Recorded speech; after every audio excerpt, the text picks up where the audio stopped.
Good morning to you, our viewers. Welcome to Ndeja University Television. I am very happy and glad that you have kept with us. Today is day 3. My name is Lona Kasasa Jemima. Today is day 3 of the East African University Games, and I am excited to be here with you and share. Behind me is preparation for the game called Taekwondo. I know most of you know Taekwondo to be in movies, but it is also a sport that was founded by a military general in World War III, after World War II, in Korea, and the first Olympic game was in Korea, Seoul. So it is very much an Olympic game, and it's not something that you only watch in the movies. Today we are going to watch Taekwondo as part of the East African University Games. I want to remind you that this game started on the 16th of December and will be ending on the 21st of December. Today we're going to have Makerere versus the Kenya University, which is going to be amazing. When doing Taekwondo, it's only one individual. Unlike other sports disciplines, it does not happen in teams. It is one individual, and it has a time span of about 6 to 10 minutes, depending on the time. Senyonga Tony from Makerere University is going to be versing Gerald from a Kenyan university, and we're all very excited to see and watch this. I am going to let the commentators tell you more about this sport, and I'm very excited that you're going to be watching with me. It's going to be more than just a movie, it's going to be a sport. Please stay tuned.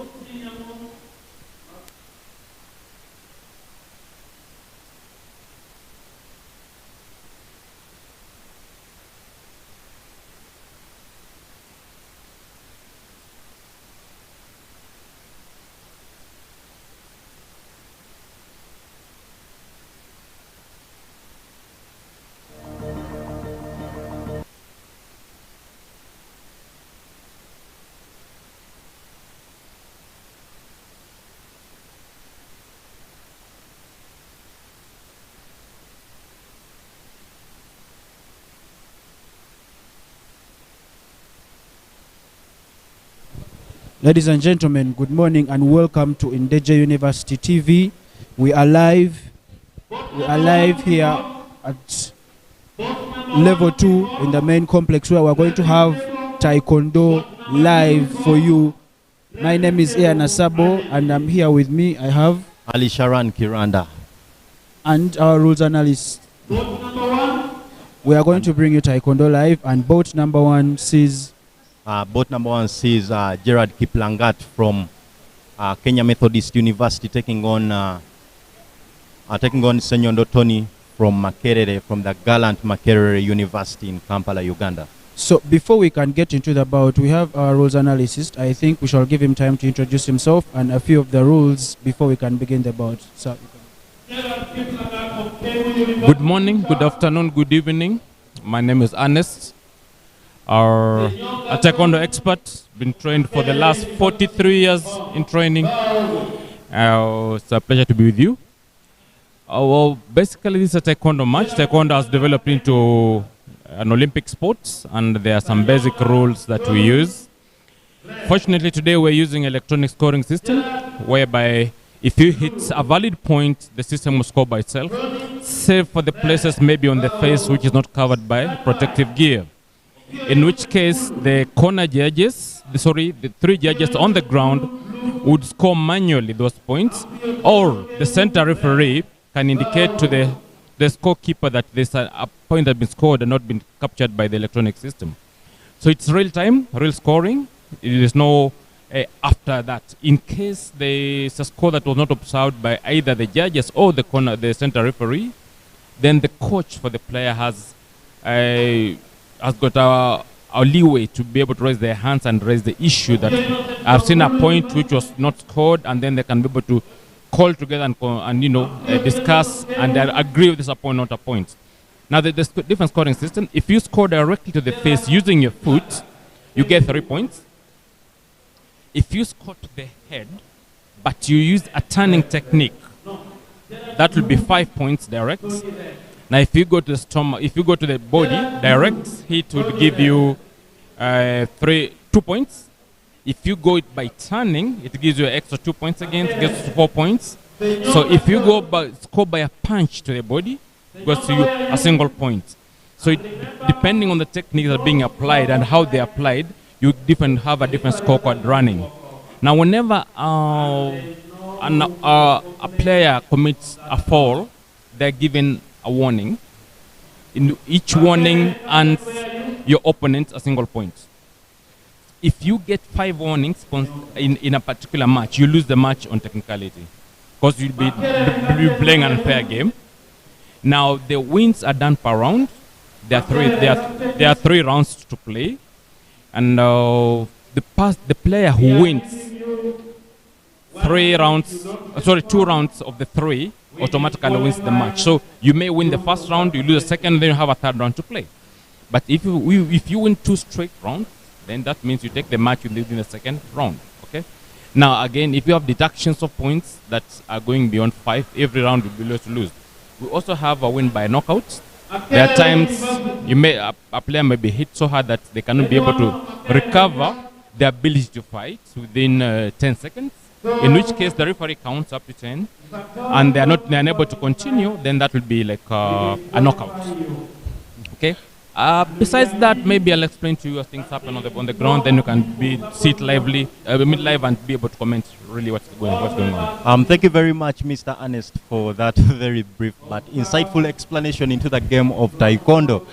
Interesting also to note is Mr. Ernest is the highest ranked master in the room at the moment, and that's very impressive about him. We are about to witness the match going on between Makerere University and Kenya Methodist University's Gerard Kiplangat. So, Landa, before you go anywhere, so you're saying we are in the presence of greatness by having Mr. We are in the presence of greatness, definitely. Right. So, what I would ask Mr. Ernest, what happens in a situation whereby we have both participants having the same points at the end of the 3 rounds? Actually, it's difficult for us to get what's called a draw, because different hits would score on the electronic system with different scores. Maybe if you hit with the leg, you'd realize that people with the different weight categories. So the amount of heat that's being put on by somebody who's 40 kilograms and somebody who's 80 kilograms, those hits are different. Therefore, the setting on the protective gear is different. Now, every hit you hit on the system scores at how much force you have used on that particular hit. It may not constitute a point, but it will show us who is the superior player. So it's very hard for us to end up actually being equal. It's one of the most rare things that can be able to happen. But should it happen, or I don't see it. They might have for an extra ring, but I don't see it happening. It has never happened. Not even the Olympic standards. Yeah. So I have a question. Yes, please. You talked about the fouls and racking up 5 fouls to be able to lose on technicality if you are an athlete. So what are some of the things you do, or what are some of the things that could be called a foul? Yes. Okay. Being an Olympic sport, we try to take safety into considerations. As such, some of the hits have been ruled out, so they're some of the best in self-defense. For instance, we are not allowed to kick the legs. You're not allowed to kick under the legs, because that's going to be damaging. You're not allowed to punch the face. That's very damaging. So we have sort of minimized the area that can be able to be hit and be able to score. You're not supposed to use elbows, okay? Or you're not supposed to use your head to do that. Or you're not supposed to take down your person like in wrestling. That's not allowed. So some players would like to do that. Then there are those who would like to push and maybe pull and hold somebody to get an advantage. So those small techniques can be able to do that. But you see, in a game like this one, you'd like to play around the rules to get an advantage so you can be able to win. As long as you're not caught, hoping the referee cannot see you, then maybe you can get away with it. But if you do some of those faults, then you're liable for a penalty. Obviously, discipline has been one of the biggest pillars of this sport. And talking about rules, I've read somewhere, and the rules includes turning your back onto your opponent. And that's also a violation in the sport. Can you please elaborate more on that? Okay, the thing is, if it is a martial arts sport, ideally, a martial arts hit on somebody is supposed to be either be disabling or killing, to be fatal. One of the two. That's the result. Now, for you to defend yourself, you need to see your opponent. Okay? Kimathi, Now, the moment you turn away from it, Tony Kimathi you are endangering yourself. of Kemu, And match that's number 3. not what we want. Because you can end up having a very bad injury because you are hit without seeing and could not be defend yourself. Abangu, So we discourage that Philemon because we need to take care of the players. match number It will be 3. very wrong for you to show the back to your opponent because if they hit you from behind, you cannot defend. End of the day, that will give us a bad name if somebody gets it. We've had people die in the ring in Taekwondo. That's in the US, in Europe, because of such errors. So we try as much as possible to discourage that. Okay, thank you very much, Mr. Ernest, for that insightful explanation on the rules. And now I'm sure the viewer out there is well conversant with the rules, and we shall be going on smoothly as the bouts take shape. We're able to make a little research on the history of Taekwondo. This Olympic sport was quite developed, and origins can be traced all the way from Korea, where a military general by the name of Choi Hong-hee was able to develop the game just after the World War II. It made its Olympic debut in 1988, the 1988 Games in Seoul, that is in South Korea, and it has grown into a sport that people love to watch, and one of the main attraction spots of the Olympic Games that have been taking place ever since it made its debut in 88. So we could make a few roundouts on some of the results that could have happened on day 1 and day 2. We have the male welterweight categories, that is 80 kilograms. We have Zakaria Mantangwe from Kenyan Methodist University was able to emerge the winner after defeating Owinyi Roni in the final. He was able to take the gold medal, Owinyi Boni coming, from Gulu University, and the bronze medal was taken by Hilary Ouma from Maseno University. So, do you have any more results? Quite an impressive feat, and as of now, we can only wait for what happens next in today's bouts. But of course, talking to Mr. Ernest once again. Mr. Ernest right over there is one of the most senior martial artists and in Taekwondo right here in the room. Mr. Ernest, could you please tell us your experience at the East Africa University Games this year? How has it been for you personally? Okay, personally, I am Kenyan, but I've been in Uganda for quite some time. It's my first time to reach Bombo town and Ndeje University in particular. I'm a bit I'm impressed with the facility. It looks to be relatively new. In fact, I was asking myself when Ndeje University come into being. So far, I would say the environment is very good. You seem to have a very good climate. In fact, I'm thinking if I get some money, I can buy some land around this place. Definitely, you'll have to. Because I've seen there's still virgin land and there are forests that have not been touched by anybody. That'll be a deal for me to retire in my old age. Otherwise, this facility is impressive so far. The community is welcoming. We've had a bit of hitches here and there, in accommodation and what have you. It's expected, but I think they can do better than that. But however, things happen when you have such a big occasions, and I'm looking forward that Uganda is going to do well in this particular hosting. And if they can just pull up their socks and a few things they have done, probably they can get another go at this particular hosting of the games. And then talking about Taekwondo as the sport in particular, has the performance of the athletes met your expectations as of yet? As for performance for Taekwondo, we are still outside the bracket of super performers. Relatively, I want to understand it because maybe most of the athletes started Taekwondo when they are a bit old.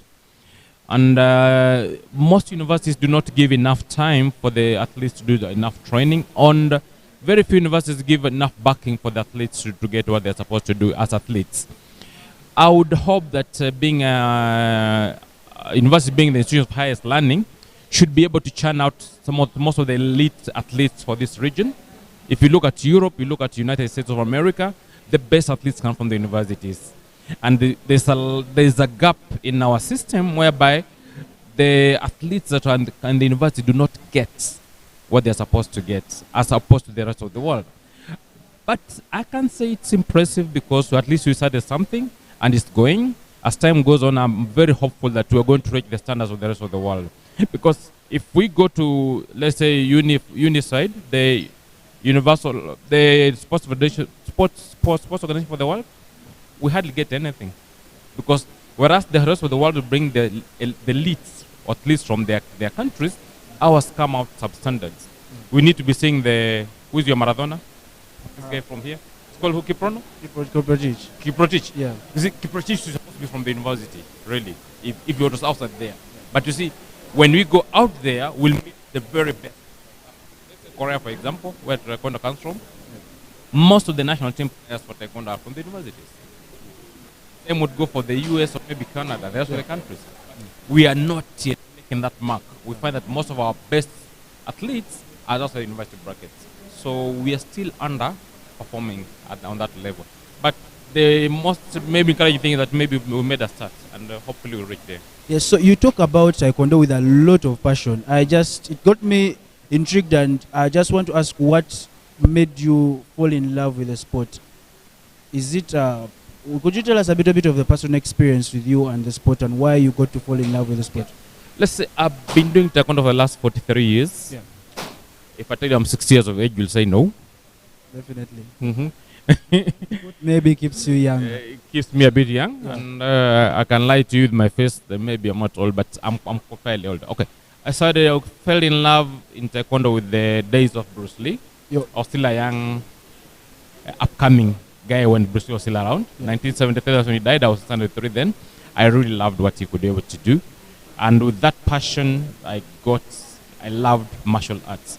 It was not until 1980 when Taekwondo landed in Kenya, then I saw this is close to what Bruce Lee used to do. Then I fell in love with that. I made the Kenya national team when I was still in senior six. Wow. For third world championship in Denmark, I think. Yeah, that was it. Then senior six, that was senior three. Then senior three, 1980, I was in senior three. Then 84, that's when the world championship in Denmark. I was in the national team as a youngster, very upcoming. Later, after school, and I was just in the Kenya Polytechnic. I did building engineering for a study, and then I was in the Kenya national team. I made a gold medal once for the African Championship. I made bronze medal for all Africa Games.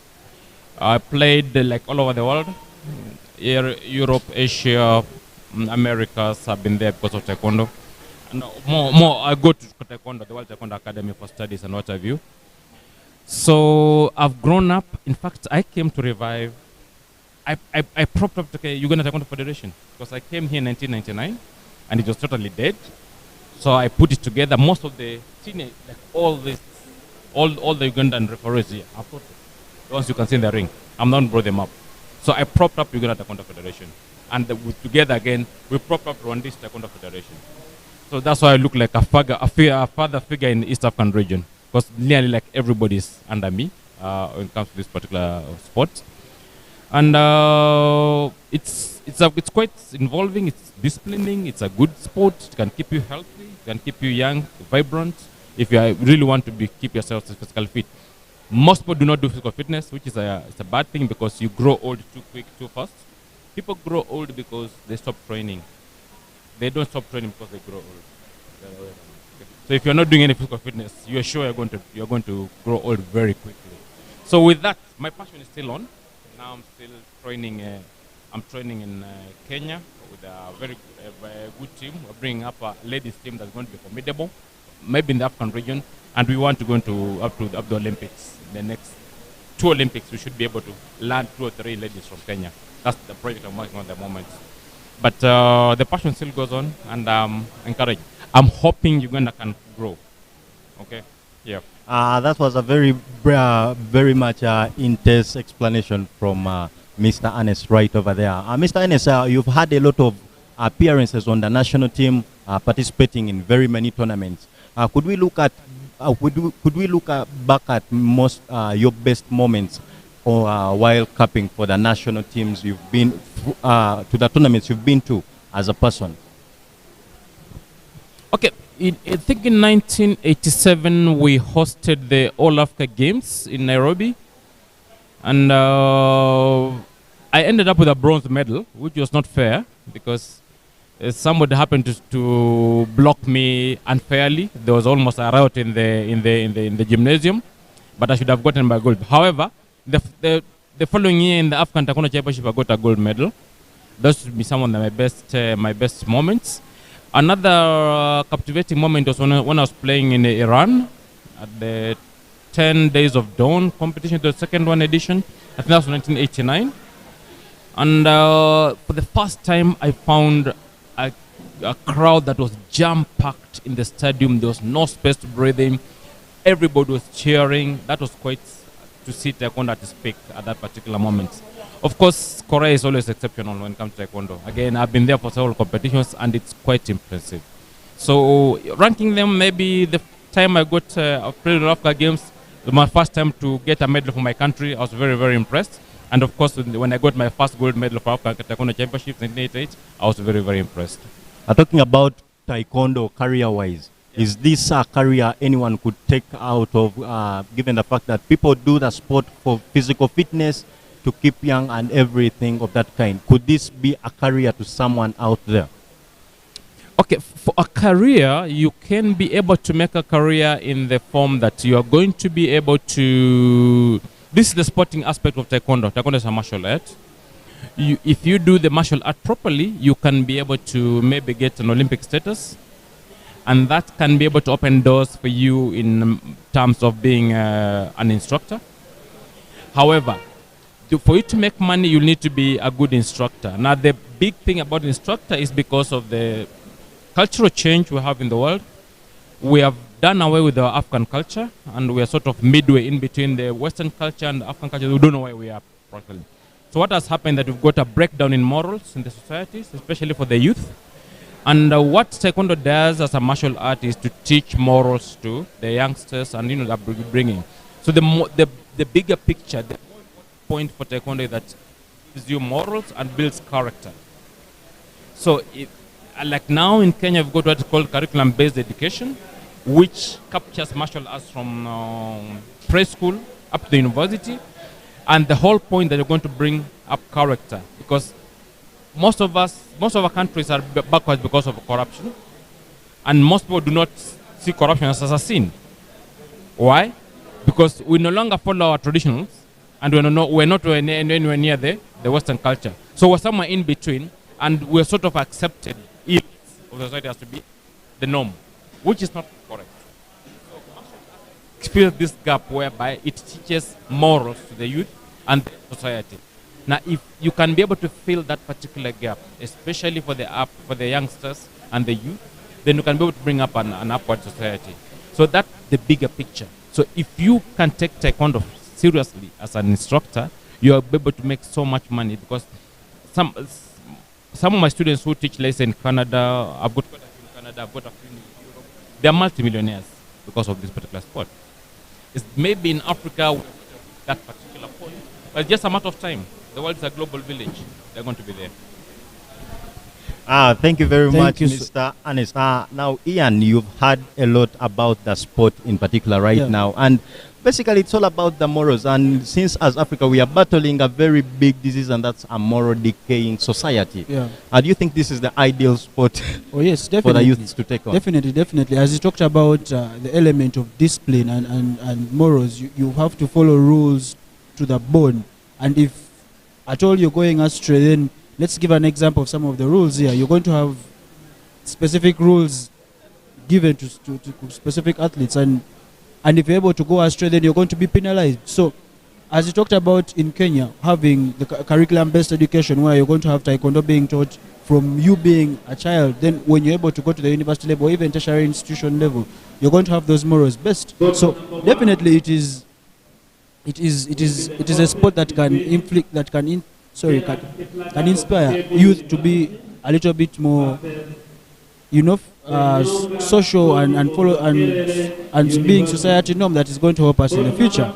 So I'm just going to read a few of the results from yesterday. There is male featherweight, 68 kilograms. We have Brian Billy from Maseno University was able to emerge as the winner, as we are about to start the first bout of the day.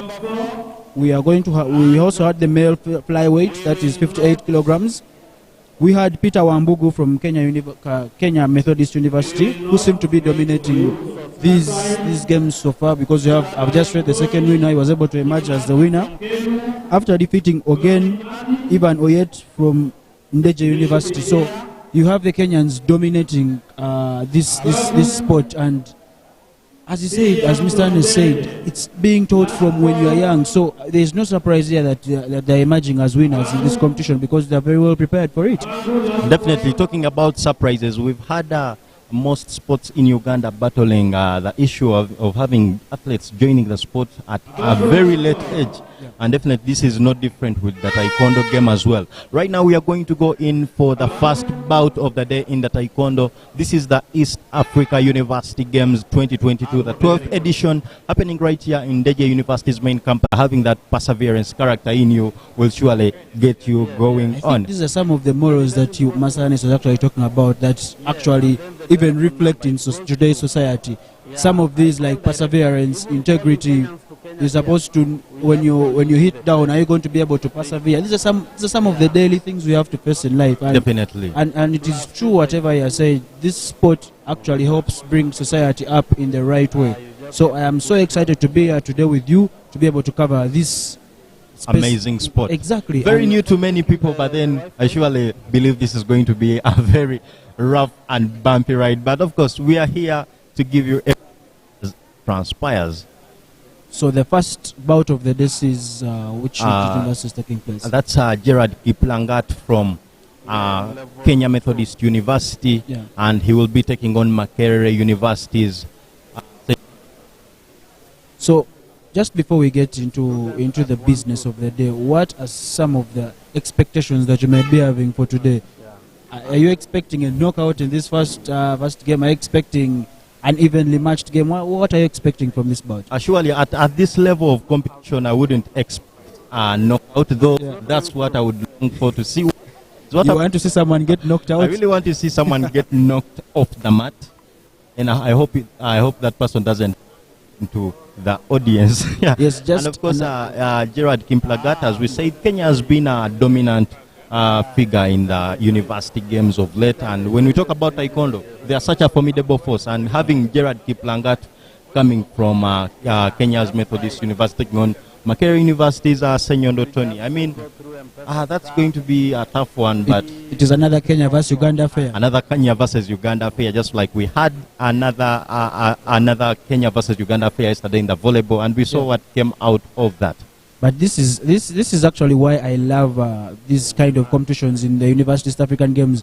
We get to see two different cultures transcending onto the sport, where you have the way the Ugandans are being taught the Taekwondo, and then Kenya is also coming in with their philosophy. So you get to have both philosophies being merged, and then we get to see why or how they are going to compete. And then you get to learn as a competitor, as an athlete, as even a commentator and a viewer.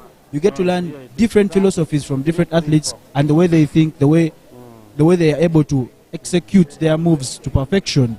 It's a very big learning stone in terms of competition, and hopefully these games, though they happen every 2 years, it is a privilege to be here right now, and we can get to see some of the quality moves here on show. One thing that I've noticed and liked about the Taekwondo sport is how much the players support each other. I mean, if you look at most of the fighting sports, and we're talking about karate, Taekwondo, we've seen halls get filled up by the pushing, supporting each other on every move they make. Last time we went to the karate room, and my goodness, was just a demonstration. I got so excited with the noise making. One person would make a move and the whole room goes, and they would make the noise and cheer. The excitement just builds up everything in the room, and definitely you're about to get braced up for one of the most sought out sports in the East Africa University Games right now. Today is the 19th of December 2022, and it's the third day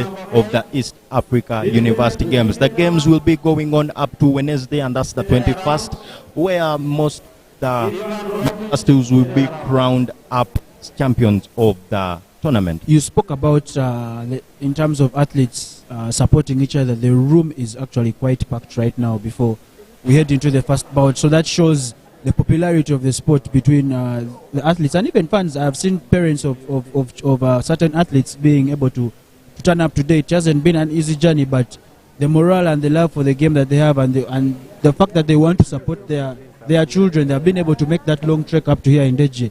Ndeje is not a near place, by the way. We took a bit of a while coming here, and as Master Annette said, it's a very big and vast place. So it is important that for the popularity of the sport to grow, especially in East Africa, as Master Annette talked about, that we're able to have this kind of morale and this solidarity between athletes, fans, even as commentators today. We're all excited. The room is packed even before the first game, so we can't wait for the action to begin. I definitely cannot wait.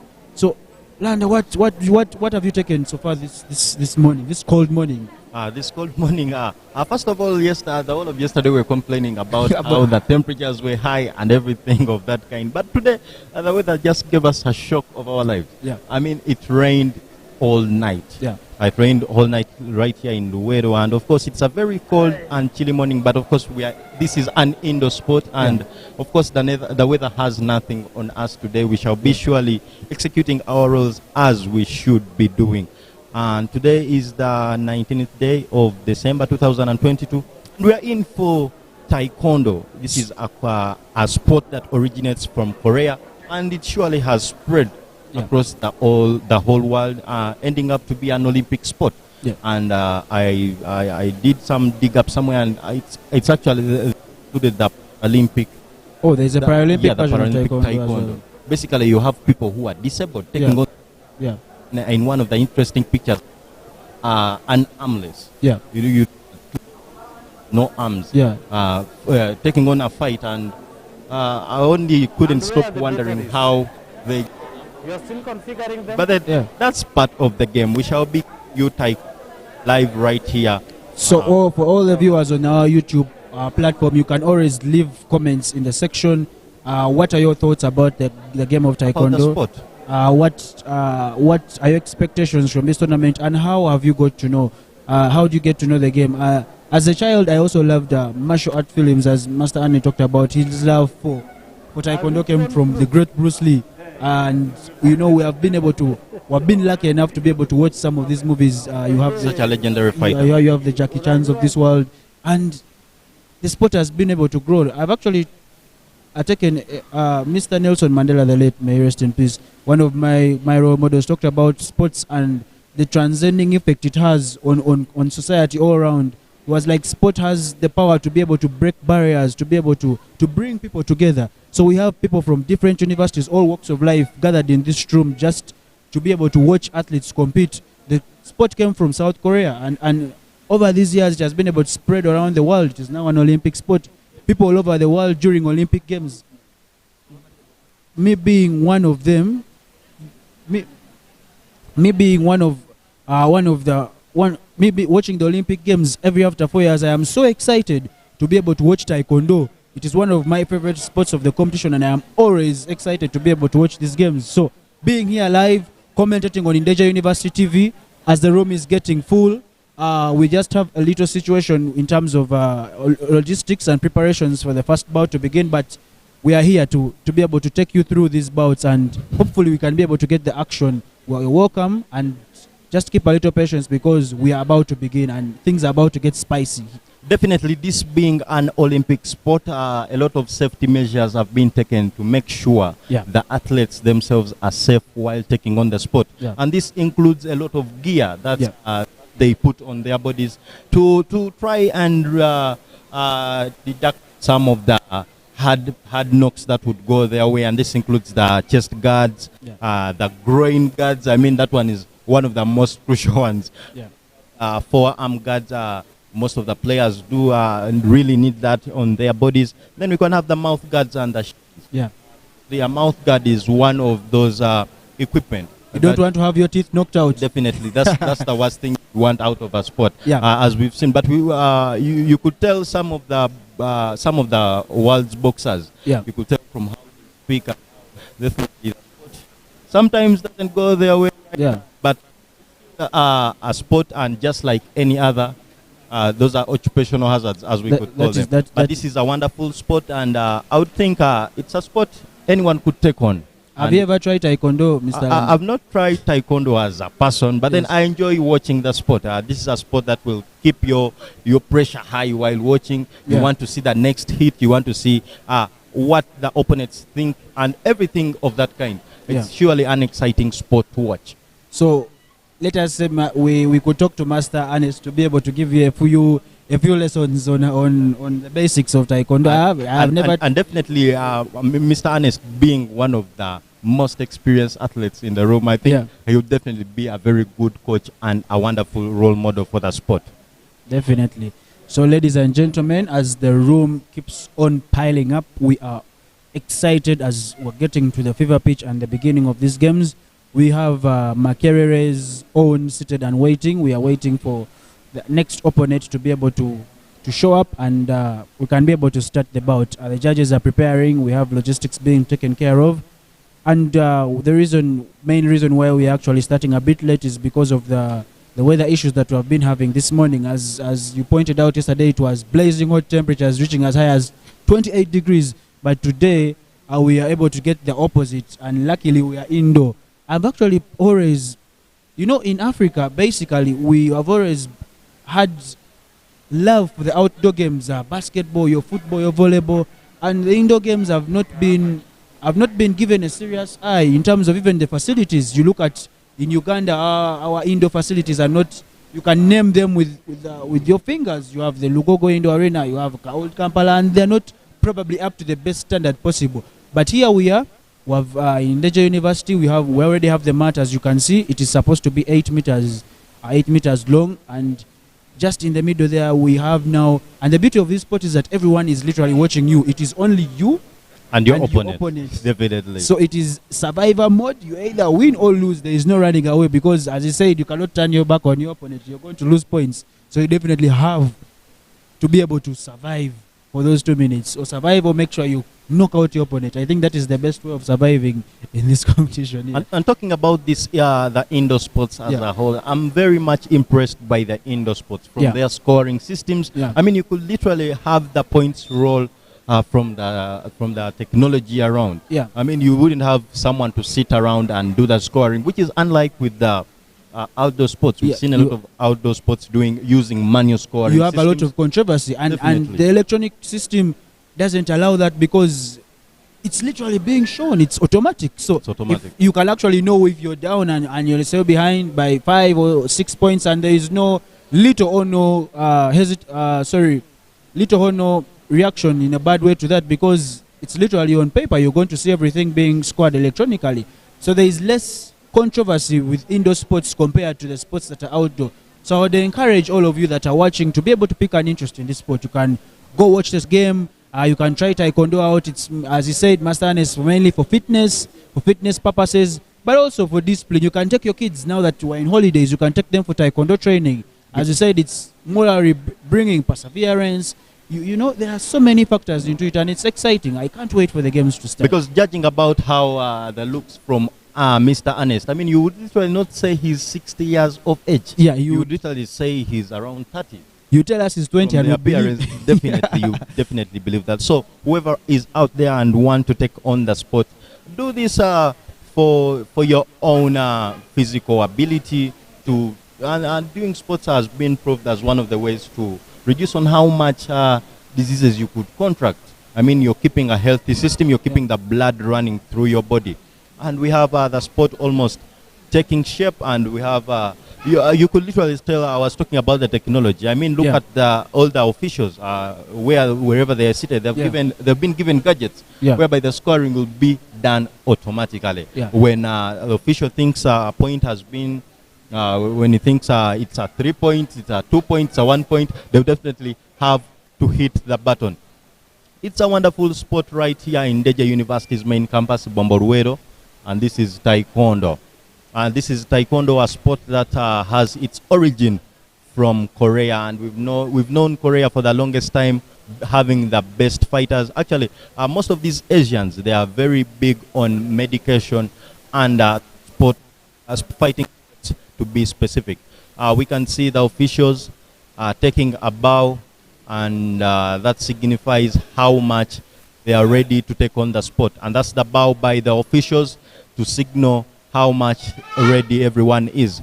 So- And we shall be having the players in the different corners. So in the red corner, we are going to have Senyonga Tony from Makerere University.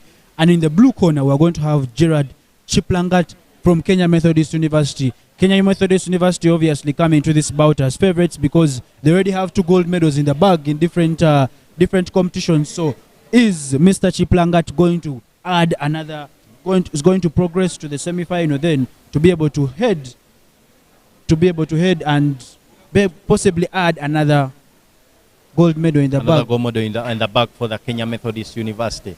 It's really getting intense right here in the room, and we can see the gentleman from Makerere University having his headgear checked very well to ensure he's really safe, and a lot of gadgets are being inserted into the headgear. So just to bring a little more clarity, this is the male fin weight, 54 kilograms. So your opponents, there's actually a possibility, Landa, that 2 athletes from Kenya Methodist University will meet in the semi-finals. Definitely. And actually in the final, this is the semi-final. You have Humphrey Otieno from Kenyan Methodist University going to face off later on with Opio Innocent from Gulu University. And that's in the second bout of the day. The second bout of the day. So you realize that if Gerald Chiplangat is to win his bout today, he comes in as favorite, then Humphrey Otieno could also win his bout. Then you have 2 athletes from the same university competing for the gold medal. Quite unique in its own right.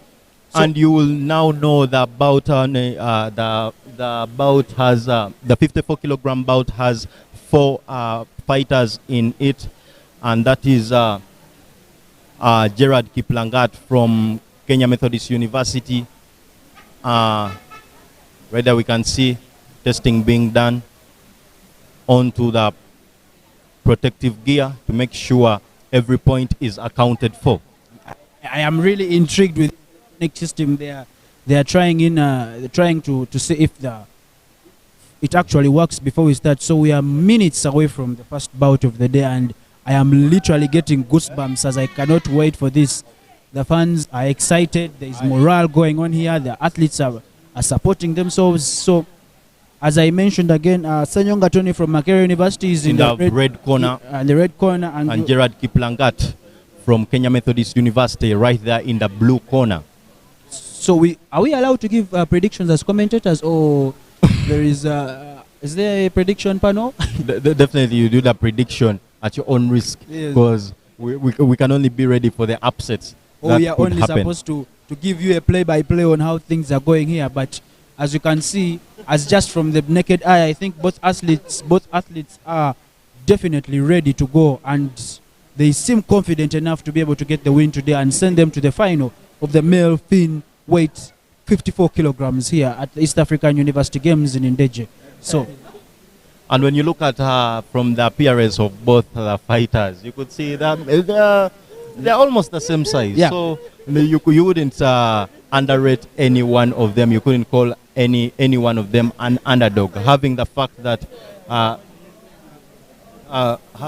having both fighters in almost the same size, fighting in the same category, and that's the 54 kilograms fin weight in the males. So which category would you compete in, Mr. Landa, if you are at all able to test in? Definitely, I'll have to cut a lot of kilograms to cut. I'll have a lot of kilograms to cut to fit into the 54 kilograms. Just assuming for the viewers, what category would you be in? Would you be put in the heavyweight category or the bantamweight?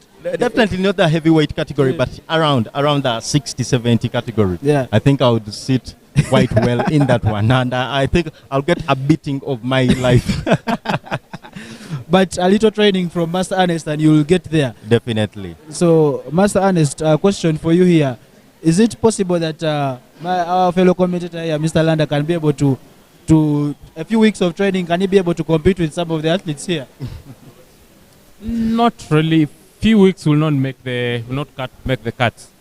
You'd probably need safely 1 year. That'd be good for you. 1 year of intensive training. Not really. Give it not less than 1.5 hours per day. Then you can safely compete with that, having the risk of you losing your life. What are the basics what are the basics? You know, in every sport, there are always those basics you're supposed to master in order for you to compete successfully on the biggest stages of all. What are some of the basics that you need to be able to accomplish? You should be able to defend an attack, and you should be able to deliver an attack. So those two should be at least intact. Then you can say maybe you can try and compete. Now, if you don't know how to defend, then you're vulnerable. Know how to deliver an attack, then you can never score. So you'll never. Yeah. Right. Thank you so much, Mr. And now we are getting braced up for round one of the fin weight, the 54 kilograms males category. And we shall be having Senyonga Tony from Makerere University taking on Gerald Kiplangat from Kenya Methodist University. So Gerald seems to have the crowd side on him as the home side. I've had a couple of people shouting his name. Yes, from Makerere University, they came in large numbers for these games, and clearly the support is on his side. But will the support be able to push him into the position to be able to win this game? It is only time that is going to tell. So we are about to begin, and the athletes are actually now testing each other to see whether the electronic system is able to work. And everything seems everything seems good, and we are here to start. So let's begin. And now one thing you should be aware of, the game is played from the best of 3 sets. And after 3 sets, we shall be able to define who the winner is. But if any one of the fighters wins 2 sets in a row, definitely they take the fight to their favor. We are here and begin. Let's begin. And we are off. It is a Kenya versus Uganda affair. In the red corner with Tony Senyonga from Makerere University and Gerard Kiplangat from Kenya Methodist University. Because the other party are watching from the other side. So we have a slight issue here. The game had already begun, but the electronic system without the screen being shown, so we are going to stop the fight for now until everything is settled and we are able to see the point system being shown. There is so much support for Tony as well as Gerald here, because other universities from Uganda seem to be on the side of Makerere University. This being Kenya-Uganda fair, you definitely have universities supporting their own with the Kenyans going for the Kenya Methodist University, and of course the Ugandans going for Makerere University's Tony Senyonga. So as we try and sort out a few technical issues before the game is restarted, what do you think of the atmosphere now? We have in vuvuzelas, we have players. It is quite interesting here. And we even have the vuvuzelas they are blaring up for Gerard Kiplangat from Kenya. He really looks like a humble gentleman there. And I think this should reflect on how much impact he puts on Makerere's Gerard. Tony. With this noise, I can barely hear myself speak or think. But we are here and excited and ready to go for this broadcast. We are definitely going to sort a few things out, and it seems that we are underway. Sorry, it seems that everything is trying to get back into normal. You can hear the noise. Tony seems to be the favorite here in terms of the fans. That only shows how many Ugandans are in the room right now supporting their own Tony Senyonga from Makerere University. And I think I hope the fight is not decided on how much noise comes from the fans. No, but because if this is enough morale for Tony, definitely he has this in his hand. But it is always interesting, and the noise, it is always interesting to see fans quite invested in the sport. As you can see here, Gerald has 2 points. As you can be able to see some of the footage from the points being taken, it's going on and off as the officials try and rectify the situation.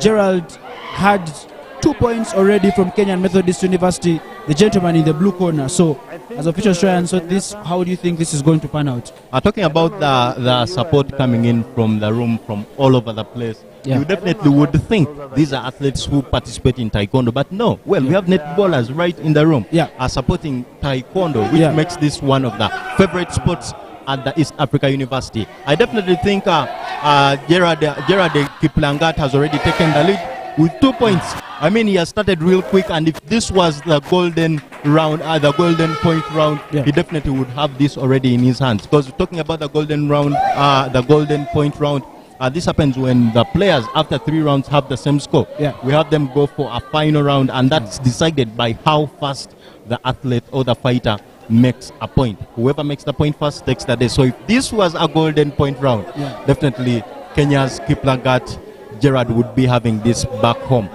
He's ahead with 2 points, Yeah. and we already we already have 1 minute and 43 seconds to go. There seems, Typically, the round takes up 2 minutes. Each round is 2 minutes long, Yeah. and you definitely have action for about 10 minutes. for our viewers, those 2 minutes might seem like something small time, but for the athletes, it is an eternity. Yeah, For you it's an trying eternity. to attack and defend in those 2 minutes, you have to get as many hits as possible, and if possible, get the knockout, and you can be able to win the game home and clean. If an athlete was training, then would you possibly go out for the knockout first and foremost? I really want to see the knockout happen today, but then it wouldn't be an ideal thing to look out for in such a sport where both athletes are in the same weight and are in the same category. Definitely has to go beyond that. We have just had a communication being passed off by one of the officials. He says that the system has an issue, but they are trying their best and as quick as possible to be able to have this rectified, and we can be able to have the action straight to you from Indeje TV. Please keep with us and do not go anywhere as we try and bring you this event in terms of Taekwondo, the male thin weight 54 kilograms between Cheplegat Gerald and Tony Senyonga from Makerere University. You could visibly see the technicians working around the clock to make sure that the game returns into play. I have a with question. Gerard Kipligat into the lead. Yeah, I have a question though. Do you think this delay is slightly affecting the players mentally, or because you prepare to have a fight at this specific time, and actually they had already begun, so you have your game plans in your head? Do you think maybe this stoppage is affecting them mentally? Definitely, the stoppage time will have a toll onto their mentality. Having already Gerard being in the lead, we could see Tony knowing how much. Knowing how much Gerard could go with his hits and preparing much more better in just the rest he's having right now. Yeah. We could see Tony coming back into the game because this is a game of hits, and the game it's a fighting game, and the more you fight is the more points you can get from the sport. That's Tony Senyonga for you, yet to score a point, and Gerard Kiplangat from Kenya Methodist University with 2 points already in the recess. You can hear the shouts in the background. Good luck, Tony. Good luck, Tony. It seems that he has definitely the crowd on strings here. Tony could have built a fan base before even getting onto the mat for the affair. He probably passed on a few flyers to other athletes telling him he has a game today, because the support for him he has is quite incredible here. But the Kenyans as well have something to say, because you have a lot of Kenyan fans here communicating to Mr. Gerard Chepligat, encouraging him to be able to finish off the bout. And actually, as we spoke about, there's a strong possibility that the Kenyan Methodist University will have a final between both students. I am quite intrigued in case that happens, to see how the reaction will be between both athletes. And we shall definitely have to see the Kenyan fans tore apart to decide on who takes on who to support between both Kenyan fighters. So just for early observations here, we can tell that Mr. Cheplegat has taken a quite unique position as he tries and meditates before we are set to go and set to restart the match. You can see him seated down and he's meditating. I think he's going through his notes in his brain, what he's supposed to do and how he's supposed to get a win. A very confident lad over there. Yes. He's trying really hard to stay composed and watch out for whatever comes from Tony. If you could just bring in Master Ernest here. Master Ernest, do you notice Have you noticed how how could you tell us how Kenyan Methodist University is? They already have 2 gold medals in the bag. What do you think they are doing different from other universities in this event? Actually, the Kenyan University is one of the most consistent universities, actually even in Kenya for Taekwondo. They are lucky in that they are game to have been a Taekwondo person, so they take Taekwondo seriously in that campus, and they normally have a very large following, and they are quite passionate about the game. You'll hear whenever they are one of their players is in the ring, you can hear the passion that will come from the supporters because it has full backing from the university. So probably they have a full backing of their campus or not. And there is a possibility of having a final between both students from Kenya Methodist University. You have Gerald Chiplagati in the first semi-final, and you have Humphrey Otieno in the second university. Is that something you'd like to see, or is that something? How do both athletes from the same university face in the final? How is the reaction to having someone facing someone from the same university? Actually, okay, first it just cements their dominance in the game, which is good for the action. But secondly, it gives a chance for the to measure against each other, to know that who is better. You know, we may be in the same class with you. You always maybe you get B, B, C, C, but the day we go for, I got 100, you got 98, then you know, okay, I'm better than you.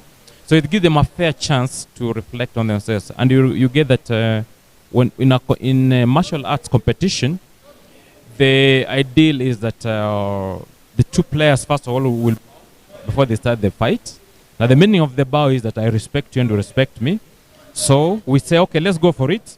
If I have a problem, you score, because that will teach me where my weakness is. And if you have a problem, I'll score on you, then I'll teach you where your problem is. So the more we compete against each other, the more we learn from one another. So it only goes to give them a chance to make themselves better, to know how it is. So that's why you'll bow to the person whom you're fighting against. And after that, you'll bow again before you can go away. Because you'll know, okay, I do not have a defense on my left-hand side, on the high. I don't have a defense on my right-hand side low. So because he was able to score 3 times from that side, that means there's a problem that side. Therefore, if I go back to training, I need to look into that. And that's the whole aspect of gaming in martial arts. And talking about rankings, how far can we rank the East Africa teams, national teams in Taekwondo? Talking about the Uganda national team, the Kenya national team, the Tanzania national team. How could we rank them on an African level? Actually, we already have a ranking system with the World Taekwondo, WT. And if you go to the website, you'd be able to download and see who is ranking what position in the whole world, if they are at least in the ranking systems. So you just go on the website, WT, and you look at the players, you can start downloading. You'll see the very best maybe in Finweight, in the whole world, who he is and where he is. Then you see the rest. So, of late, of course, Rwanda has been doing the best in the East African region. Kenya, we've had a problem with the politics in the federation, which has not been very, very healthy. I'm hoping Uganda will be able to come onto the ranking system as well. But for you to get a ranking in the WT standings, you need to do go to our WT sanctioned event, and they'll be able to give you the ranking depending. Because if you want to have a WT sanctioned event on the ground, then players can come from all over the world to come and compete to get their ranking still. Now the good thing with the ranking, we have what's called a Grand Prix in Taekwondo. So the very best the 4 best per weight category would compete 4 times in a year. And they'll be in London, then maybe they go to Chicago, maybe go to Moscow and somewhere else. Then they get the very in the world. Now the advantage is if you are the very best, you automatically have an Olympic qualifier slot for yourself. Okay, talking about rankings, Mr. Ness told you right there, Rwanda ranks high around the East African nations, and that's between Kenya, Uganda, Tanzania, and all the alike. Rwanda ranks high, followed by Kenya, and of course Uganda is still in the fighting sport, and definitely. Ian, what do we have? Who is the most high ranked nation in the world? The most high ranked nation in the world in terms of competitive athletes we have here, file is Vito Ila from Italy. Is ranked number 1. Actually, in Africa, we do have the number 2 ranked seed, that is Muhammad Khalil From Tunisia. Jendoubi, yes. So that is quite an outstanding achievement for the African nations to have him ranked at number 2, and it shows how much the sport maybe has grown in Africa. It will only be a matter of time before members from maybe sub-Saharan Africa can be able to. We're talking about where the sport comes from, Korea. How are they ranked?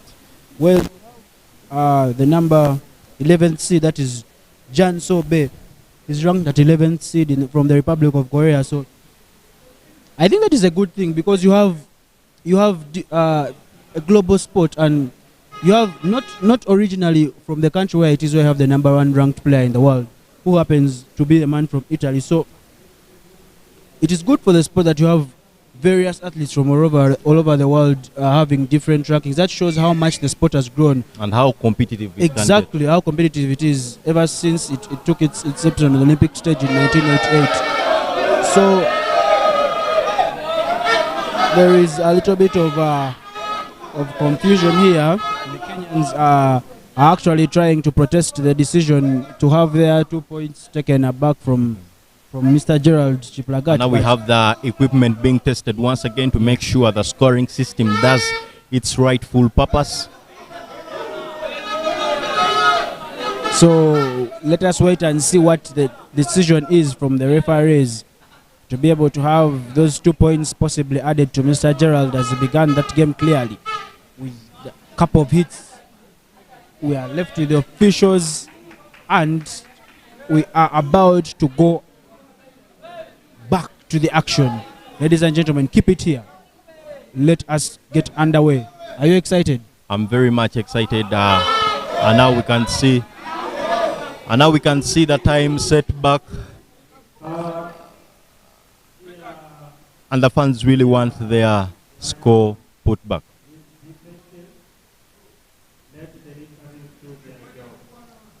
With Gerard Kiplangat in the lead with 2 points. Yeah. So Antone 2 points Senyondo added on to Mr. Gerald. Let us now trailing. get back into the action. And now it's fight. Oh, that is Mr. Oh, Gerard went for the head straight. Yeah. And oh, what a head move by Gerard. Gerard, 3 points. 2 points With a added. hit on the head. Another hit on the head. Wow, this is really getting heated up for Gerard from the Kenyan camps. You can see that Gerald is actually going for the kill with two straight knockouts. Two straight kicks on the head. A warning from the referee to Mr. Gerald. We are here to see Gerard or any of the fighters take a spin kick. Have you realized that Gerald has actually gone for the quick 2 kicks to the head that takes him to the lead 8-1 in this first round? Definitely, he is very fit and knows where to hit at the right point. That shows, and a decision has been called against Mr. Senyonga Tony that adds a point. Gerald goes for a straight hit on the head. 3 points for the young gentleman. It seems Mr. That match is already finished because Blue was able to get a point difference of 12. But that automatically is a win for Blue for that particular round. So they'll come back for the second round. If we have a point gap of 12 points, then we lose the match. Definitely, that was a very good one from Coach Ernest. A very nice explanation for the game. Gerard Kiplangat won the first round, and they are coming on for the second round. Tony Senyonga has been seen limping off the mat, and we only can wait to see what happens next for him. The Makerere lad limping back onto the mat with Gerard Kiplangat showing a very much composed position as he plans to take on round 2. He is clearly having an area to take the most points where he gets to hit the head, and those are additional points added to him. That is clearly an area of target for him, and he's fast to hit the first, and he goes for the head straight. 3 points and 3 points. 3 points for Gerard Kiplangat. The coach for Makerere's players said throwing a towel, so it's a technical knockout. And it's a technical knockout as Tony Senyonga is seen limping off the mat, having received Very aggressive hits from Kenya's. Very aggressive hits from Kenya's Gerard Kiplangat. We can see scenes of the Kenyan fans celebrating in the room, having won the match via a technical knockout for Gerard Kiplangat from Kenya. Mr. Gerard Kiplangat progresses to the final, where he's going to face off either against Mr. Opio Innocent,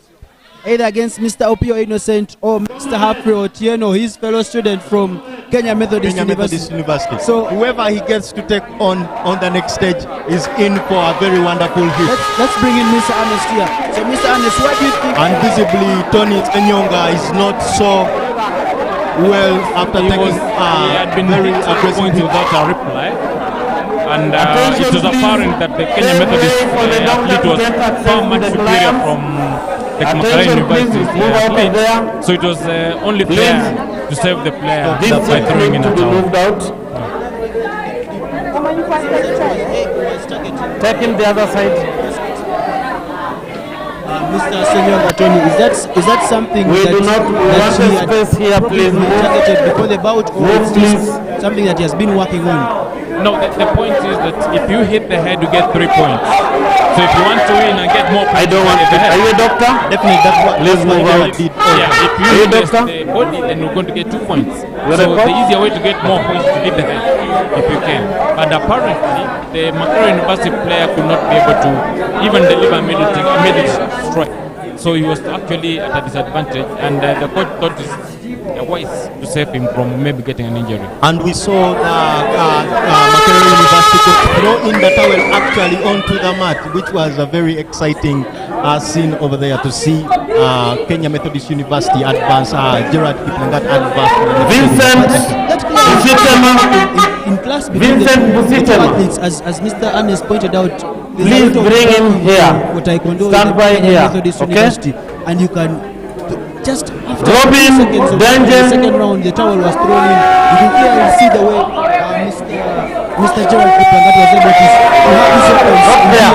check. The player is not supposed to have it. Unfortunately, it shows the bout quality. Not The there. second bout shows Vincent. Mr. Opio Innocent from Not there. Gulu University Just taking on stand Mr. by. Humphrey Otieno from Kenya Methodist University. Mr. Humphrey Otieno definitely goes into this bout as the favorite after seeing his compatriot. What teammate has done, definitely he's in for a bigger challenge. So Mr. Otieno Humphrey is in the red corner, while Mr. Opio Innocent is in the blue corner. We are getting ready for the bout 2, and definitely we are ready to see who is going to emerge glorious here. As just in the previous bout before, Mr. Gerard Kiplangat has progressed to the final. And he won by a technical knockout. We saw Mr. Tony's coach throw in the towel. So, And the fighters are called onto the mat. We can see Opio Innocent from Gulu University very much composed right there, smiling all through as he approaches his opponent to do a test of the equipment. there is a lot of support for Mr. Opio Innocent here from Gulu University. He is hoping to be able to make it a Kenya vs Uganda final. Well, he's the only man standing between a Kenyan Meta University final. And from the scenes right here, we can see Opio Innocent a bit having a few inches taller than his opponent, who is Humphrey Otieno from Kenya Methodist University. And it's fight time.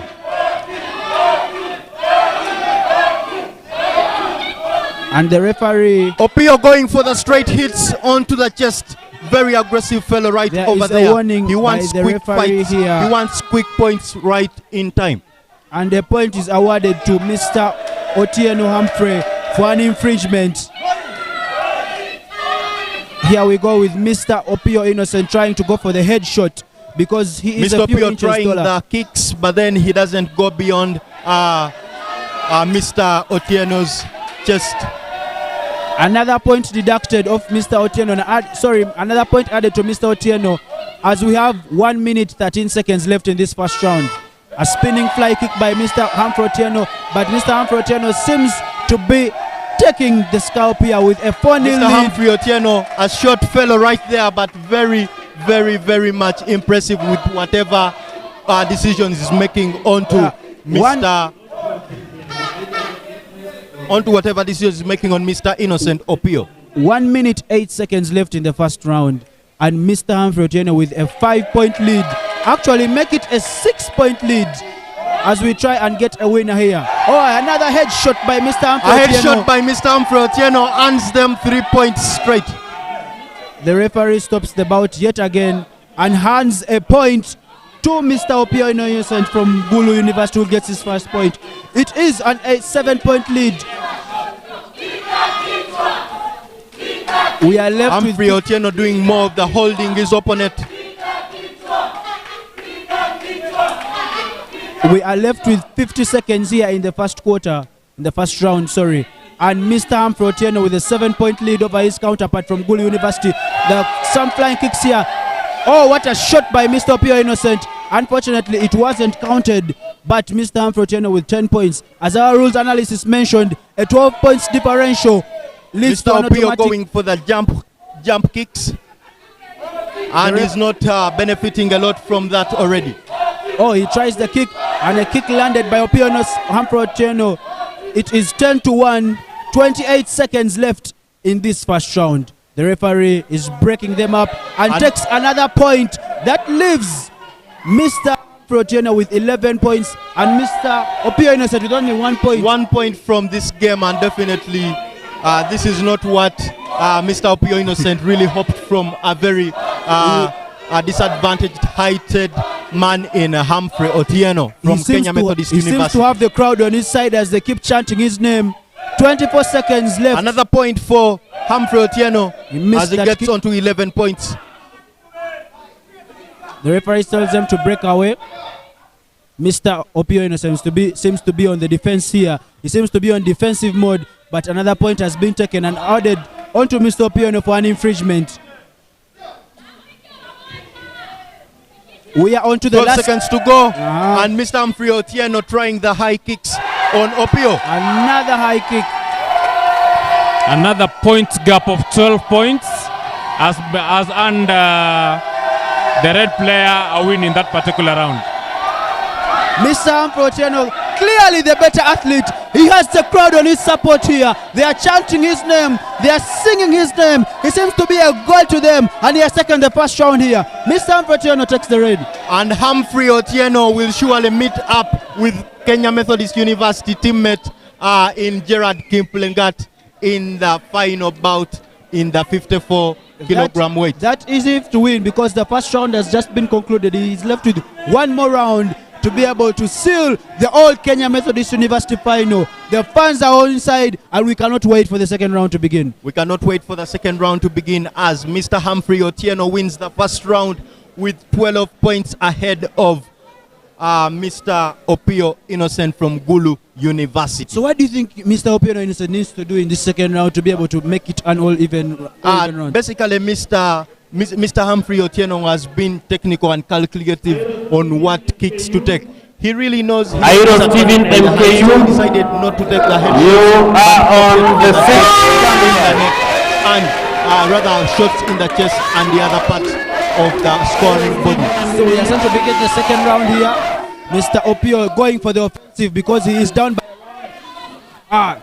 Mr. Humphrey Otieno seems to have mastered and seems to be mastering the defense. You can see Mr. Opio going for the headshot, but Mr. Humphrey seems to have countered that quite a few times during this bout. I think Mr. Opio is a bit hopeful that he can get a lot of headshots from Humphrey Otieno, given the fact that he's advantaged by the height. He's a bit taller than him, and I think he really hopes he can get the high kicks. It is all level here, as both athletes are level even at one apiece, as 1 minute 13 seconds clocks on the time. And it's the first time in the day we are seeing the fighters have a leveled score in a match. The referee giving a few instructions to Mr. Humphrey Otieno, courtesy maybe of an infringement, but Mr. Otieno seems to be on the offensive as he tries and levels the series here. A spin kick that is missed and a headshot by Mr. Otieno. Another 2 points for Humphrey Otieno. And the crowd is going wild as Mr. Humphrey Otieno takes the lead. What a kick to the head! It was a critical. How far can Opio Innocent hold on?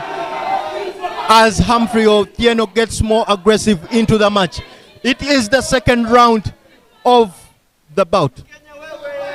49 seconds left in the second round, and he's clearly on his way to sealing an all-Kenyan Methodist final here in the male thin weight 54 kilograms final. The coach is telling him to come down and take it for the head. The fans are calling for the head. They're calling for the headshot here.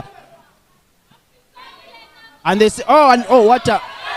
Oh. And that was very aggressive by Humphrey Otieno, and it almost took out a very aggressive shot from Opio Innocent, almost taking out Humphrey Otieno. But I think he was very lenient and decided not to take the shot. I mean, in this situation, you have to either kill your opponent or he's going to take you out. And it is 2-9 to Mr. Humphrey Otieno as we are left with 38 seconds in this second round. And another shot tried by Mr. Otieno. What a headshot by Humphrey Otieno. Unfortunately, it hasn't been counted on the scoring system, and a mind has been taken. Actually, the referee therefore announces and awards Mr. Humphrey Otieno with those 2 points because that was a clinical shot to the face. 11-2. A 9-point difference. Can the match go on?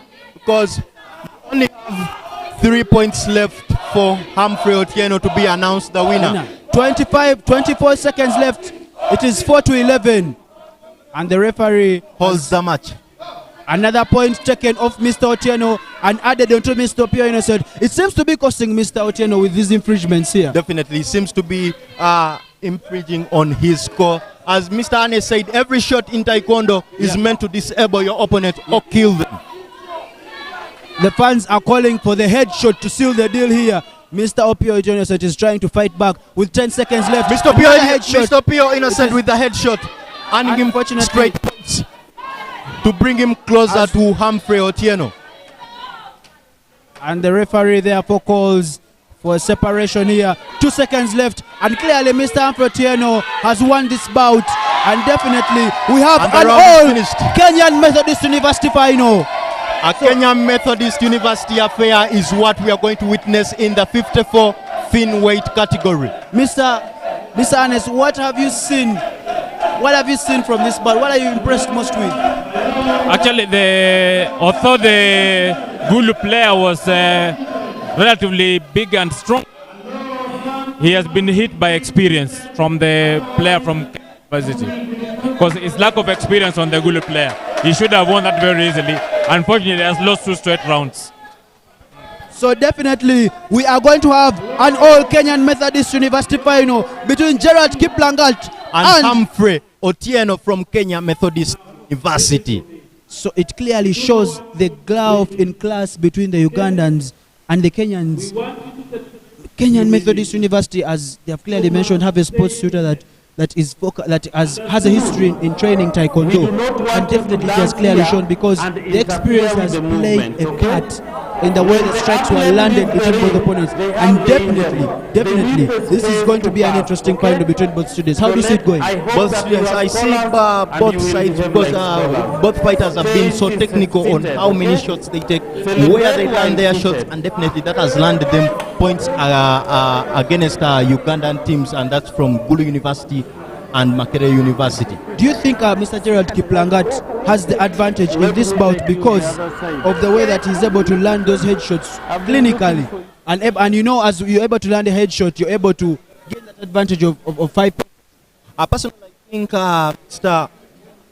Personally, I think Mr. Gerald Kiplangat took on so fit Senyonga Tony, ending in a technical knockout whereby he's in the towel for Mr. Tony Senyonga, and that means Gerard Kiplangat still has more guts to push on against Humphrey Otieno, which means definitely Humphrey Otieno has to fight a lot against Mr. Gerard Kiplangat. However much they are teammates coming from the same university, having the same instructors, and having every match, pretty much everything, which is staying in the same rooms, using the same accommodation. I mean, and riding in the same bus, you know. Riding in the same bus. Whichever way this goes, it's going to be in favor of Kenya Methodist. There you have it, ladies and gentlemen. In the terms of the category of the 54 kilograms male thin weight, we have an all Kenyan Methodist University final between Mr. Gerald Kiplangat and Mr. Humphrey Otieno. Next up, we have the male bantamweight category, that is 63 kilograms. The first match seems to be between Mr. Tony Kimathi from Kenya Methodist University. Still another Kenya Methodist University, and this time taking on the host of the East Africa University Games, and that's Ndej University. With Mr. Abangu Philam, and the winner will get to face Mr. Brian Body in the final, who comes from Kenyan Methodist University as well. So you already have Kenya Methodist University. Really want the title to go back home. And they're clearly dominating these games in almost all categories. They already have 2 gold medals in the bag, and they're definitely going to have a 3rd gold medal in the bag since both athletes have made it to the final. So they are also favorites to progress to have another all Kenya Methodist University final in the male bantamweight category, because we already have Mr. Brian Body in the final. So as we are about to start, who do you think is going to take this one? This one, given the judging from the body language, we've already seen in the other category, Mr. Humphrey Otieno disadvantaged by the height, beating Opio Innocent from Gulu University. So you definitely wouldn't want to judge this fight by how tall a player is. So as we are going to head into the second part of the day, Mr. Tony Kimathi in the blue corner and Mr. Abangu Philam in the red corner. There is a slight technical issue here as the nationalities are being, as the nationalities, we have a system of the nationalities on the stage, as Mr. Abangu Philam has given a Kenyan nationality, but it is indeed a Kenyan versus Uganda affair in this semi-final of the male bantamweight category. And typically would think that a standard game in the Taekwondo, one round takes about 2 minutes. Why are we having 30 minutes deducted from the fights? Could we get to know that from Mr. Ernest? Mr. Ernest would love to ask you a question here in terms of the rules. Pardon? Mr. Ernest, we've seen many standard fights in Taekwondo taking up to 2 minutes each round. Why are we having this one at 1 minute and 30 seconds? Actually, on the preliminary rounds, the rules allow for you to play 1.5 minutes due to time. But when it comes to finals, then it's mandatory, it has to be 2 minutes. So they're just trying to save on time, which is allowed by the rules to have 1.5 minutes for the preliminary rounds. Definitely, time is what we need in this affair, as we are going to have Tony Kimathi from Kenya Methodist University take on Abangu Philam from the host university, and that's Ndej University. Don't forget, we are in Ndej University's main campus, Bomboruero, where the East Africa University Games are taking place. So, Kenyan Methodist University have quite dominated these games, and I won't be surprised if they come in favorites into this bout. And in terms of Mr. Tony Kimathi, he has the support of the fans and is clearly favorite to be able to go to this final, to be able to face with his, actually to the semi-final. That is a slight mistake from me, forgive me on my part. To the semi-final to face Mr. Brian Body, where they will get the chance to face and progress to the final to be able to get another gold medal for Kenya Methodist University. Is red. Then the third standby is blue. As the fight has begun, Mr. Tony seems to be more strategic. You can see him trying to get the move of Mr. Popovich as Mr. Apangu is trying to take the offensive to his Kenyan counterpart. Mr. Tony seems to be relaxed, and the first move goes by Mr. Apangu with a that was quite defended against by Mr. Tony. Mr. Tony seems to be relaxed, taking his time and studying his opponent before he makes an offensive move. And maybe that is going to help him, but time is running out. A point taken off. And that is very technical from the Kenya Methodist University team. All fighters from the Kenya Methodist University have not been so quick to deliver their shots.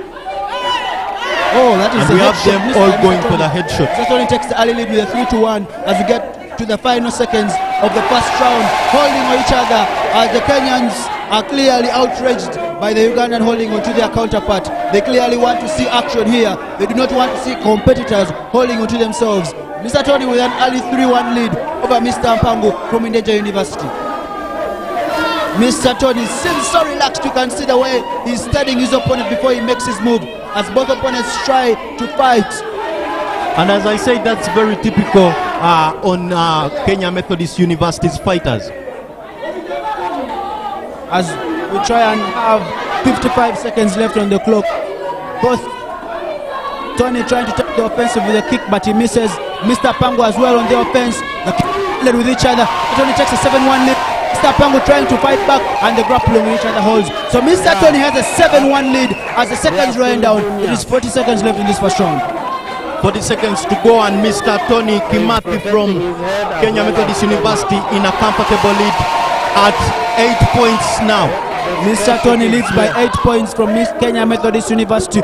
Clearly, Kenya Methodist University showing the powerful class in this karate competition. It now looks like Mr. Apango from Gulu University, from Ndeje University, has not yet put up any points to defend himself.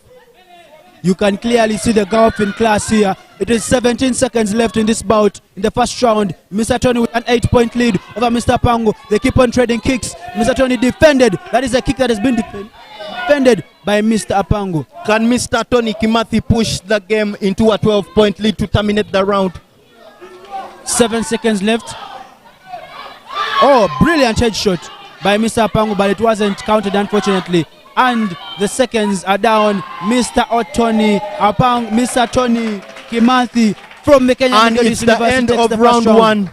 It's the end of round one with Kenya's Timothy Kimathi in the lead. How have you seen this first round going?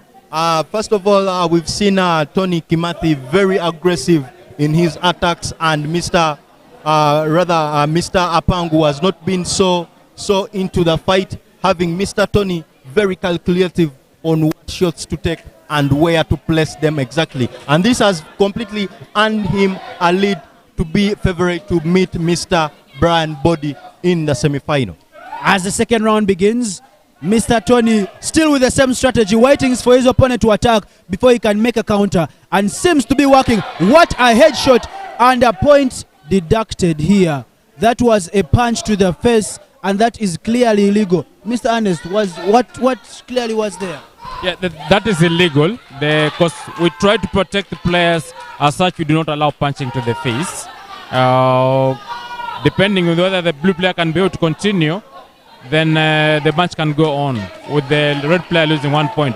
In the event the blue player cannot continue, then he'll win on disqualification. The red player will have to be disqualified. That means that Ndeje's Apangu Filiam risks being disqualified from the tournament after taking a hit to the face on Kenya Methodist's Timothy Kimathi. It definitely looks like Mr. Tony is clearly shaken up by that technicality. It was clearly a low blow by Mr. Pango. Maybe it was just a natural action of reflex to be able to hit. And that looks very unintentional by Ndeje University's Abangu Filiam, as he looks very, very sobbed in after taking a hit to Tony's face. Clearly, Mr. Tony Kimathi is shaken up and is being checked upon here by the medical staff. As Mr. Ernest clearly stated out, if Mr. Tony cannot continue, then he will win by technicality, because that is clearly not allowed. As the rules state per se, you're supposed to protect the players at all costs. And now the doctors will make sure Tony is fit for the fight. And what does this mean to him? Let us see. It seems he is and wow, good sportsmanship. Tony Kimathi is back into the fight with the same standing, with the same stance as he waits on for Apangu. And the referee tells them to separate as we get to begin. Mr. Tony Kim's... Oh, what really, a kick Tony by is Mr. not Tony. so comfortable, as you can see him screeching his face. So we are here. Oh, and Mr. Tony with another self-defense move that has clearly pushed away Mr. Pang with that kick. It is clearly an interesting fight here. Mr. Tony looks to be shaken up from that headshot and lands a headshot, but unfortunately and now down. Mr. Tony takes the kick but fails to balance on the ground, landing on the mat. But he's 3 points ahead. Clearly the second round has taken a lot of quiet or stoppage time, but Mr. Tony in a headshot and is clearly not 100% after that hit. And another point has been taken from Mr. Tony and awarded to Mr. Abangu Philam. So sample is shown here by Ndeje University athlete. 1 minute 3 seconds left in this fight. And Apangu is trailing by 2 points behind Tony Kimanthi from Kenya Methodist University. Oh, it seems like Mr. Tony is quite shaken up here. Quite shaken up here. The referee is asking him if he's ready to continue, but it seems to be... And now the doctors look to be called back again. But he says it's okay to go. Fighting spirit shown by the man from Kenya Methodist University. Another shot taken and takes the lead to 4 points. Mr. Apangu is clearly on the race to serve himself. A headshot taken and it's clearly shown by Mr. Apangu. Mr. Apangu just received a hit to the groin.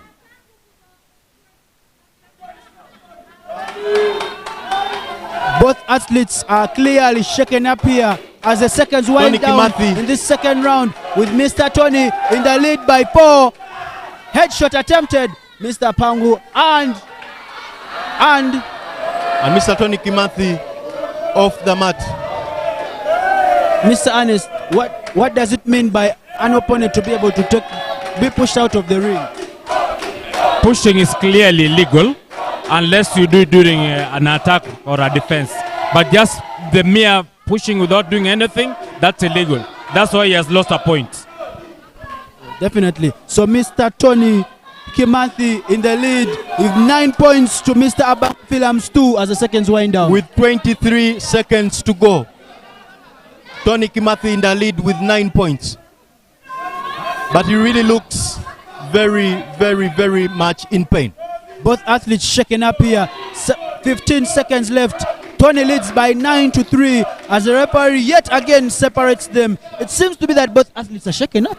I really am worried about Tony Kimanthi once he advances to the semi-final. He will be taking on Brian Body, who is already in the semi-final, and from his body language, he doesn't seem to be very much in match. He doesn't seem to be very much fit for the next bout. Mr. Tony Kimanthi, seems to be shaken up here, and the round is finished. But the fighters are still in the mood to push on. And clearly the winner. Another Kenya Methodist University win over Ndeje. We have an all Kenyan Methodist University semi-final between Brian Body and Tony Kimanthi. Clearly another dominant win by Kenya Methodist University. At some point in the game, it looked like Bangu Philam of Ndeje University, after the hit he took to Timothy into the face. I think at a certain point he was scared to take another hit to earn him disqualification. So there we have it, ladies and gentlemen. Mr. Tony Kimanthi with the win here to take him to the semi-final, where he's going to face off against his fellow student, fellow classmate, fellow athlete from the same university. Kenya Methodist University. We are still in the male bantamweight, 63 kilograms, and this is day 2 of the Taekwondo games right here in Ndeje University. Clearly, as we have begun these games, there has been a gulf in class between Kenya Methodist University and all the other institutions, because we have had 3 different bouts involving them, and all of them have actually won, inclusive of the 2 gold medals that they picked up yesterday. So there's a gulf in quality between Kenya Methodist University and all the other universities here. Definitely, they know what they came to do. And as Mr. Ernest gave us a lot of background info, Kenya Methodist University, having their sports tutor as one of the most respected Taekwondo martial artist player in Kenya. So I think that's a very big added bonus. The next bout will be between Mr. Rashid Ongoma from Kenyatta University taking on Okot Denish from Gulu University. Mr. Rashid, another Gulu University fighter coming on to the mat. Mr. Rashid Ongoma with the red gear on, and then we have Mr. Okot Denish with the blue gear. We had Opio Innocent from Gulu University lose to Humphrey Otieno. Denish from Gulu University as well do some revenge on Kenyatta University's Rashid Ongoma. I have actually noticed that Mr. Rashid has a black belt. I know it is not categorically recognized in these games, but is that a clear indication of dominance? Let us get to our rules analyst, Mr. Ernest. Yes, clearly we can clearly see Mr. Rashid Ongoma with a black belt. Is there any indication that that could pose an advantage to his opponent? Actually, when you have a black belt, it means you have a mastery of the basic technique in Taekwondo. So he's clearly superior in terms of Taekwondo. There you have it. Mr. Rashid Ongoma clearly is the favorite against Kenyatta University. We are having Kenyan surge here in Taekwondo, and as clearly pointed out, they are clearly the favorites to be able to emerge as winners in this bout, as we are ready to go. Looking at the player from Gulu, he's also putting on what is called a junior black belt. Maybe it's a wrong one, but when you get that belt, which is black stripe red, means you're a black belt below the ages of 14. So I don't know if it's because you have a wrong belt or the problem is, but it also indicates probably he's maybe on the same standard with his opponent, but we'll just have to wait and see and what was going to happen in the ring. Okay, we are in for the fight between Okot from Gulu University taking on Ongoma from Kenyatta University. It seems the Kenyatta goes in for the first hit. Missed headshot there, but it seems to be a quite physical game here as Mr. Ongoma is on the offensive from the first pitch and a double kick, and that takes him in the lead with 3 points. He clearly hits quite quickly as lightning. And Ongoma Rashid from Kenyatta University with the first hit, leading 5 points ahead of Uganda's Okot. Mr. Ongoma seems to have his offense on lock as he's able to hit quite quickly with both left and right. That clearly shows that he has mastered the basics, and that is why the reason he has the black belt. And another hit! And it's a head hit! God, what a double spin move! A head hit by Rashid Okot. But unfortunately, Rashid Ongoma from Kenyatta University on Danish Okot from Gulu University. Another head hit! So, okay, maybe clearly you can see somebody with a mastery of the basic technique in the ring. It's quite different from the others. Definitely, you can see, and the round is done as Mr. Ongoma takes the first round by timeouts. He already hit a point difference, so he already won the ring. You can clearly see Mr. Ongoma is a master. He's surely donning on the right belt. Those were quite fast hits, left, right, on the head, on the torso, and definitely you can see the calf in quality. And he intentionally didn't use his hands onto Mr. Okot from Uganda. He did not use his feet. As you can see, his coach trying to prep him up, different techniques. And the fighters are called back onto the fray. What magic can they bring back onto the fray? Mr.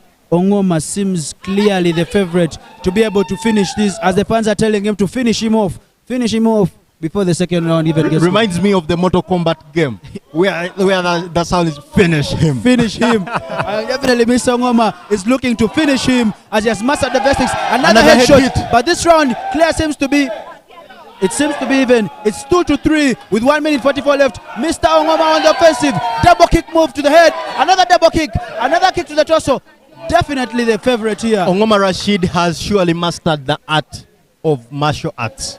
Wow. What his offense is definitely built on the way he's able to left and right in quick succession and land those crucial kicks either to the head and to the torso. As you can clearly see, he goes for the torso and the head at the same time. So he gets to have 2 kicks landed in one single move. Another one to the head, and it's clearly an 8-point lead. Another headshot and another shot with 1 minute 25 left. He's clearly leading on 54. 1 point and the round is finished. With Mr. Rashid Ongoma from Kenya University, emerging champion of the male bantamweight round against Okot As I Danish. was telling you about the standards in East Africa, so he gives you a glimpse of what Taekwondo is, but still that's not the best. So we can see where our standards are by looking at that. You can only hope to see more than what Mr. Ongoma Rashid portrayed Ernest, right there on the mat. On your opinion right now, do you think Mr. Rashid Ongoma is the favorite to come out with the gold in the male bantamweight category? I don't know who else is in the bantamweight category. Unless I see all the players, then I can tell you. From what you've seen taking place right now, I think he's one of the best performers of the day right now. Okay, so far he has done the best. Better coming. Yeah. That's a very ambiguous hope from Mr. Ernest right there. He only, being a martial artist specialist, he really hopes for nothing but the best, better than what Mr. Ongoma Rashid from Kenyatta University just portrayed on the mat. So Mr. Rashid Ongoma progresses on to the semi-finals, whether he is going to face against either Mr. Eaug Vincent from Busitema University, or he will take on Ojara Ivan Robin, another Ndeje University. It's an all-Ugandan affair this time round. An all-Ugandan affair. We've seen a lot of Kenya. We've not seen Kenya taking on Kenyan athletes, rather Kenya fighters, but we're about to see a Ugandan from Busitema University take on Ojara Ivan from Ndeje University. What a fight that we had. Mr. Rashid Ongoma clearly showed that he has the basics in his bag by being able to use his offense to extreme mastery. He is able to land 2 kicks at the same time, and definitely he seems the odds-on favorite to win at this point in time. And visibly, Vincent Eaug from Busitema and Ojara Ivan Robin really have a very big challenge ahead of them to blow out Rashid Ongoma's performance. Mr. Ojara Ivan from Ndeje University in the red corner, and Mr. Eaug Vincent from Busitema University in the blue corner, as we get ready for our third bout of the day. Keep it locked on here as we try and bring you more Taekwondo action. So the room is quiet for the first time in a while as both teams are trying to test their gear, and we are ready to go. And we are ready for round 1 of the male bantamweight 63 kilograms.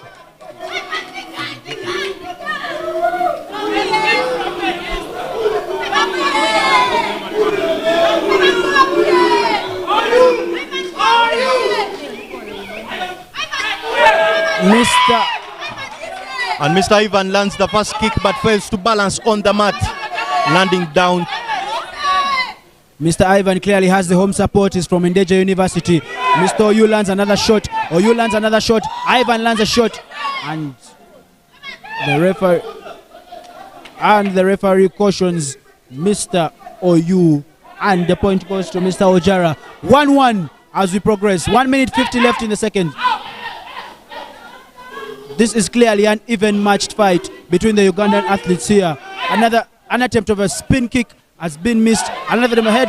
Clearly good defense by Mr. Ivan, showing the basics of defense as he tries and Mr. Ivan takes the lead. Oh, it's all 3-3 now. First scores it is, as both sides try to be as quick as possible as time gets to run out.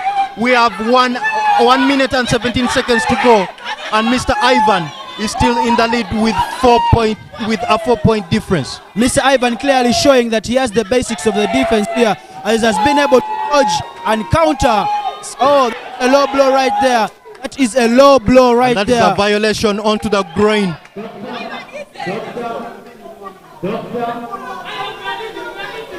I'm very curious on, very happy that a male doctor came through onto that groin injury. But definitely, Mr. Ivan has clearly shown that he has been the better master in defending his moves here.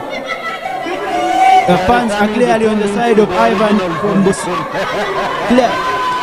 as Mr. Eaug is being checked upon from Busitema University. Ivan Ojara from Ndeje with a 3-9 lead with 1 minute 3 seconds left in the opening round. 1 minute and 3 seconds left, and Ivan from Ndeje University is ahead by 6 points. As Mr. Eaug is being checked upon, we can clearly tell that this is an evenly matched game, an evenly matched encounter. Though, with this shit break, we can see him getting some instructions from his coach, and that's Ivan from Ndeje University. Very calm and composed as he waits for Eaug from Busitema University to get back into the game. Seems he is ready to go, and the doctor signals all is well. We are back into the round. It is still round 1 of the male bantamweight, 63 kilograms it is.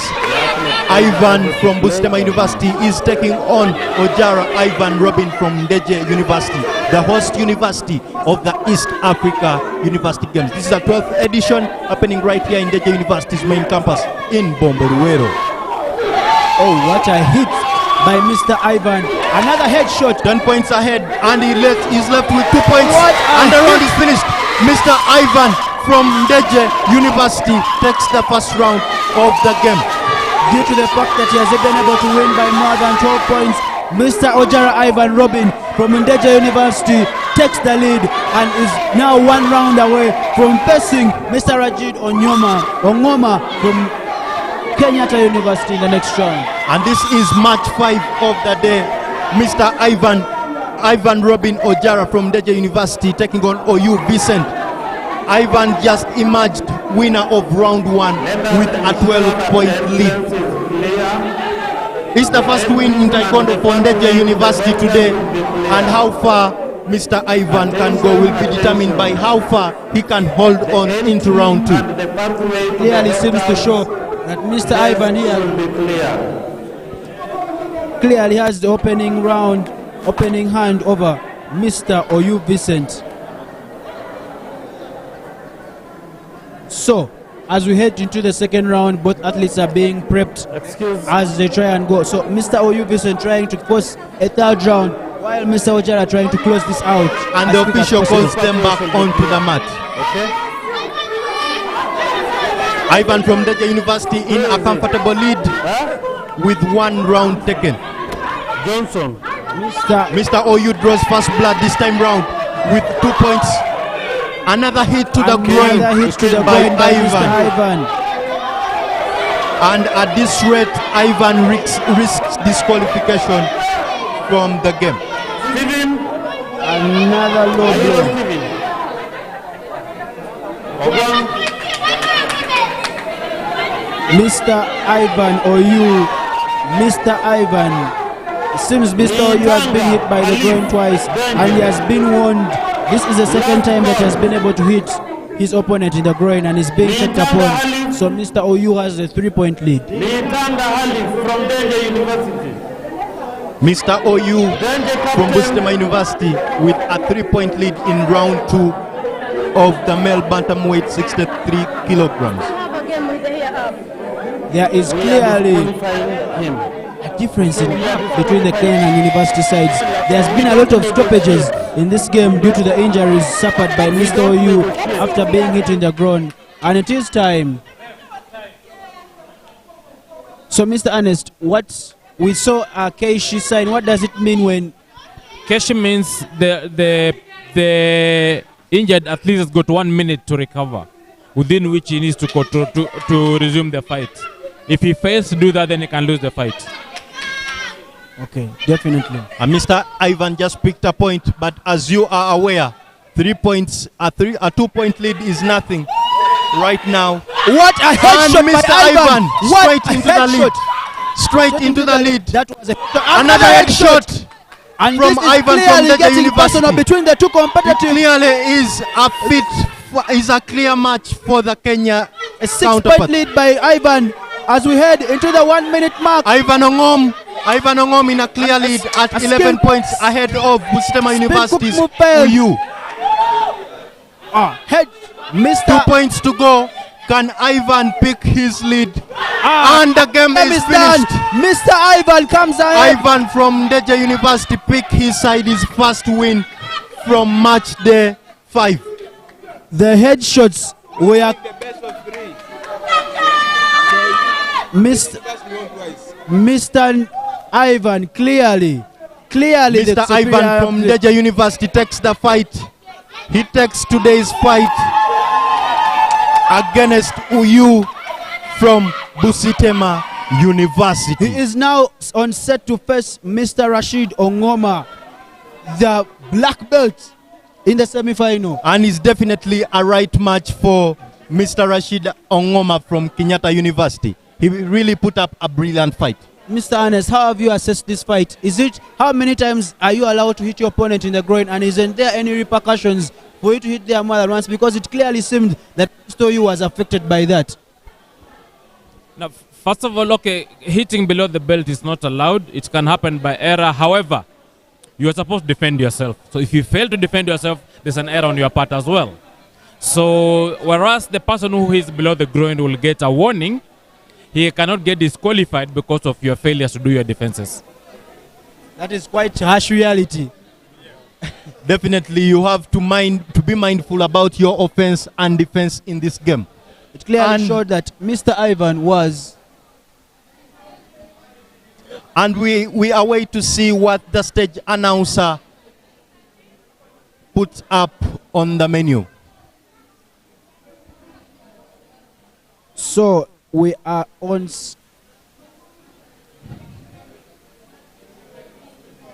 But it's likely we are going for the 74 kilograms male lightweight. And in game 6, we shall be having Iro Stephen from Mount Kenya University taking on Ogwang Samuel from Gulu University.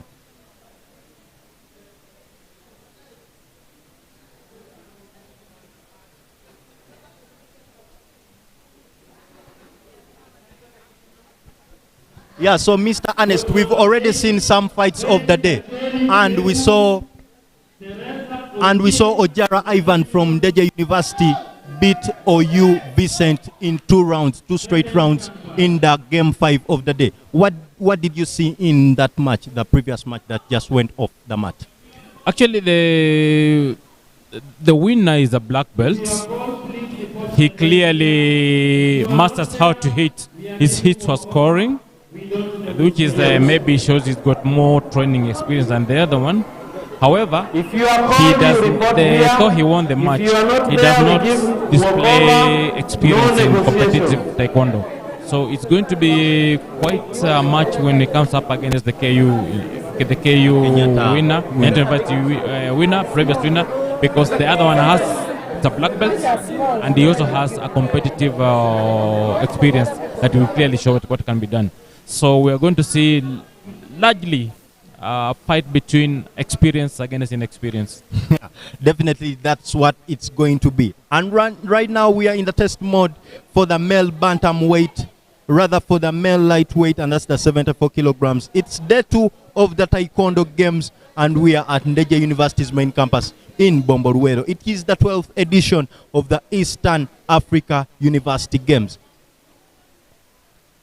And in this bout, we shall be having Iro Stephen from Mount Kenya University taking an Ogwang Samuel from Gulu University. Thereafter, they will advance to a stage. One of them will advance to a stage where they'll be taking on Obora File from Busitema University. We just saw Busitema University lose to Ndeje University in the previous match. And that was in the male bantamweight, where OU Vincent was beaten by Ojara Ivan in game 5 of the day. In game 6 of the day, Iro Stephen, Mount Kenya University, and Ogwang Samuel. And it is fight match.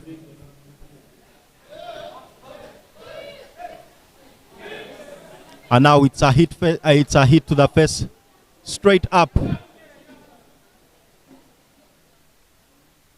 And Ogwang Samuel from Gulu University takes the first point.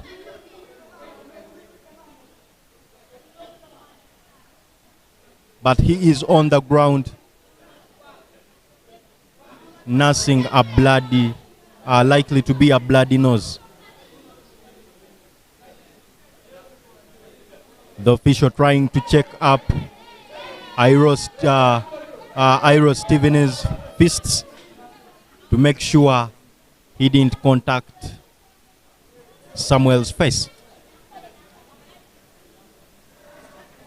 The other man has fingernails all long like this. What do we do? It looks to be a quite impressive fight from both fighters, though it has started on a low note.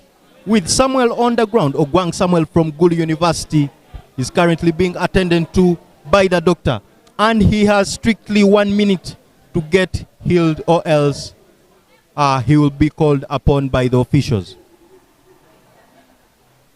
Samuel from Gulu University just took a hit to the face from Iro Stephen from Mount Kenya University. He is in a 1-point lead. He is in a 1-point lead, but very not so much comfortable, as you could score from 1 to 5 points in this match. We are yet to see a fighter scoring 5 points in a straight 1-1 action, but you can only hope for the best from such matches. It is the East African University Games. It's the 12th edition.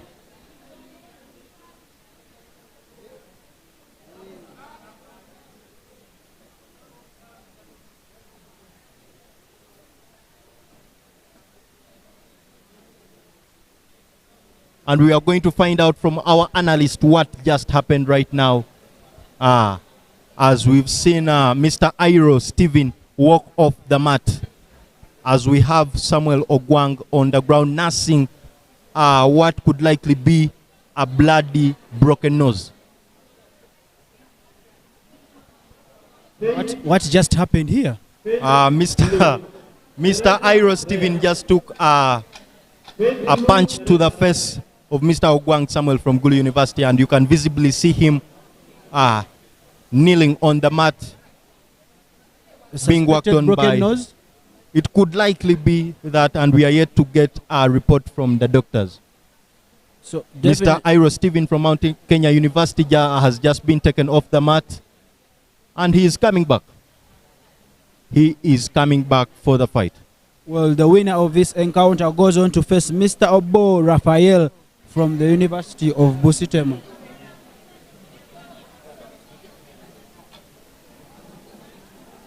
From Busitema University.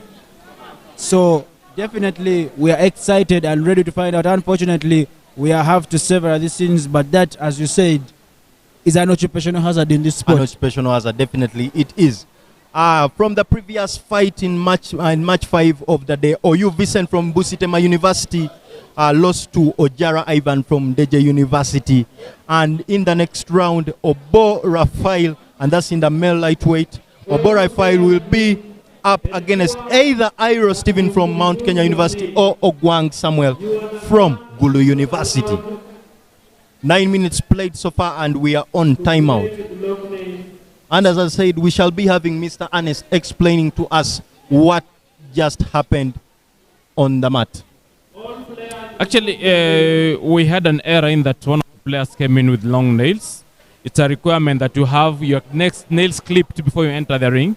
They are fairly dangerous because they'll cause a cut when they touch either on your toes or from your fingers. They touch somebody's face, they can be able to give a very serious cut. And this is what we're actually going to sing on.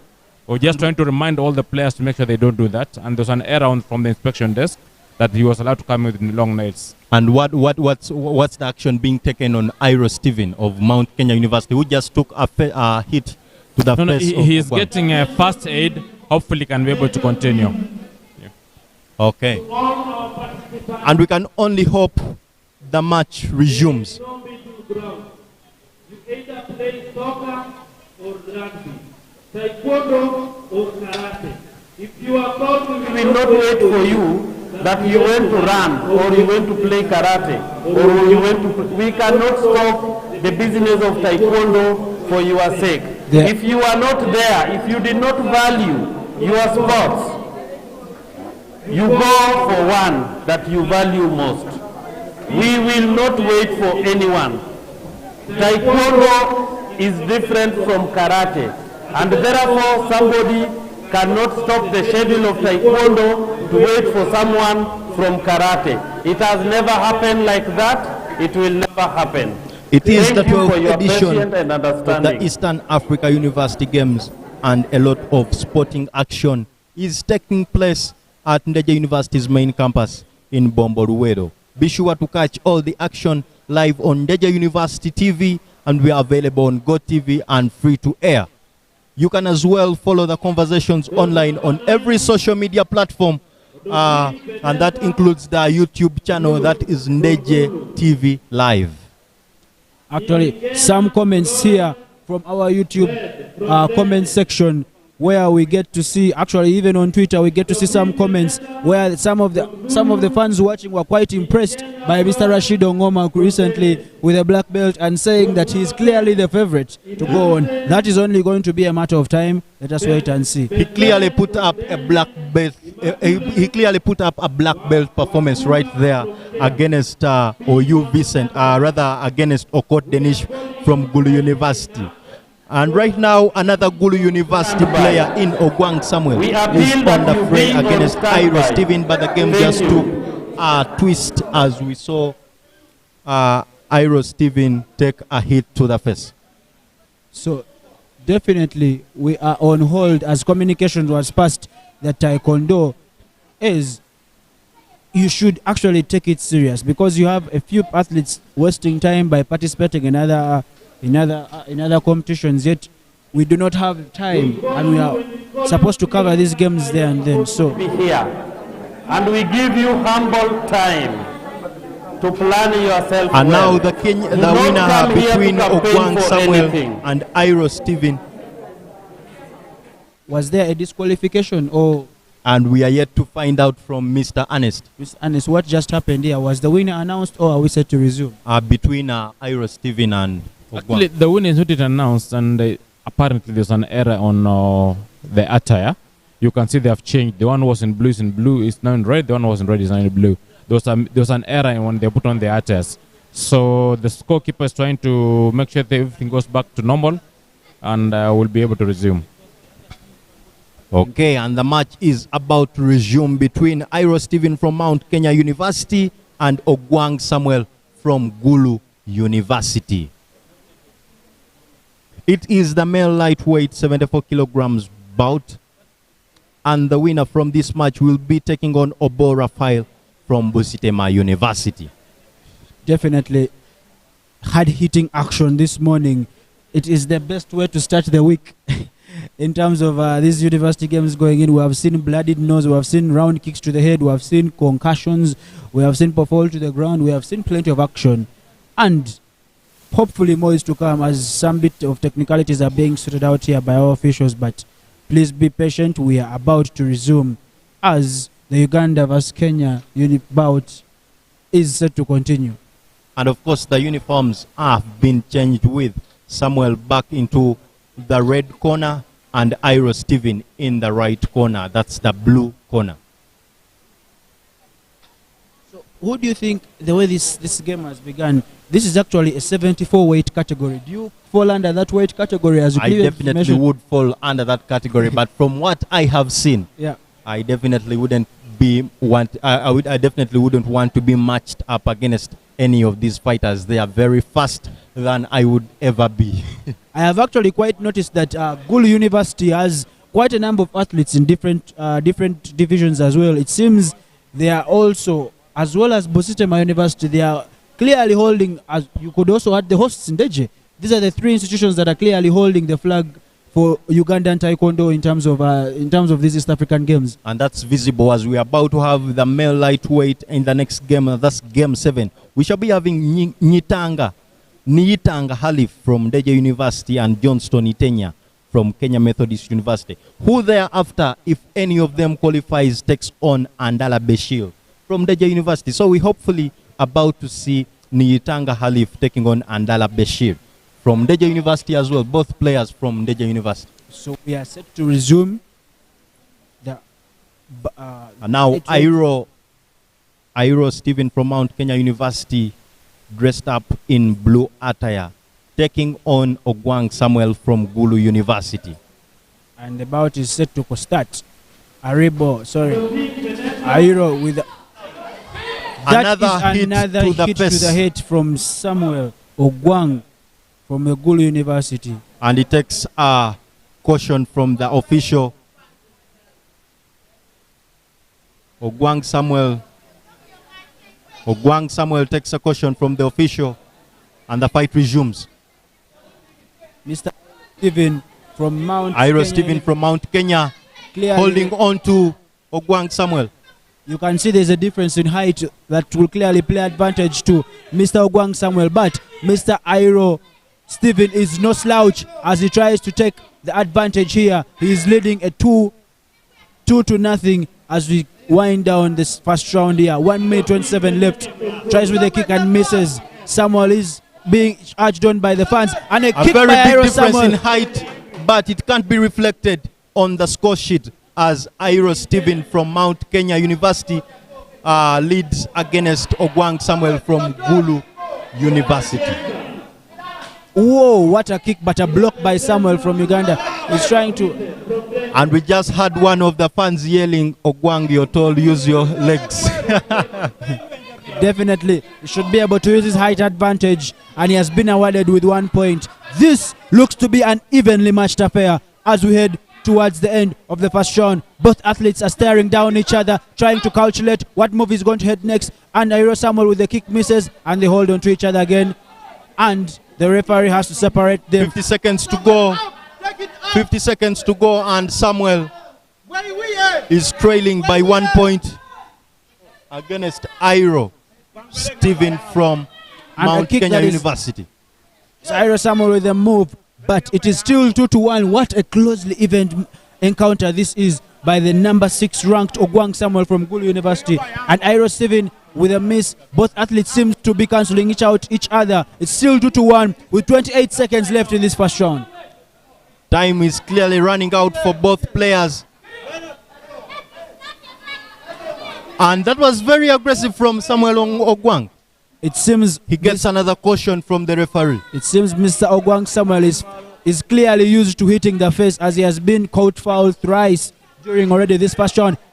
And that was good sportsmanship. Clearly had all the chance to hit, but he pulled back. So Mr. Iro Stephen in lead 3-1 as we are with 15 seconds in this first. And it's a timeout. Timeout. And the score is leveled as Ogwang Samuel and Iro Stephen both with the same score, 3-3. 9 seconds. 8. Mr. What does the referee have to say? Mount Kenya and the point second Universities. to Mr. Ogwang Samuel from Gulu University. 5 seconds to go, and the referee decides to pull them apart. If Mr. Ogwang Samuel is to come up with a win, it will actually be the first round that a Ugandan has gotten over a Kenyan in this competition so far today. Definitely. And the first round is finished with Ogwang Samuel in the lead against Iro Stephen from Mount Kenya University. This is the first time that a Ugandan has actually won a round over a Kenyan in these competitions today. I really think Iro Stephen has landed a lot more times on the mat, and that has costed him on the scoreboard, having Ogwang Samuel coming from 2 points down to lead the first round. He is clearly being coached here and told on where to land. The coach seems to tell him to use his legs and be able to hit high because he has a few inches over his opponent. We are in for round 2.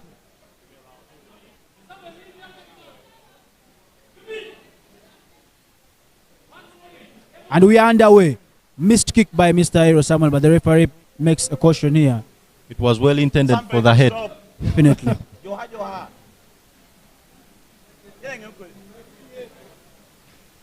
Kick landed. Woo, that's a nice kick landed by Mr. Unfortunately, they are.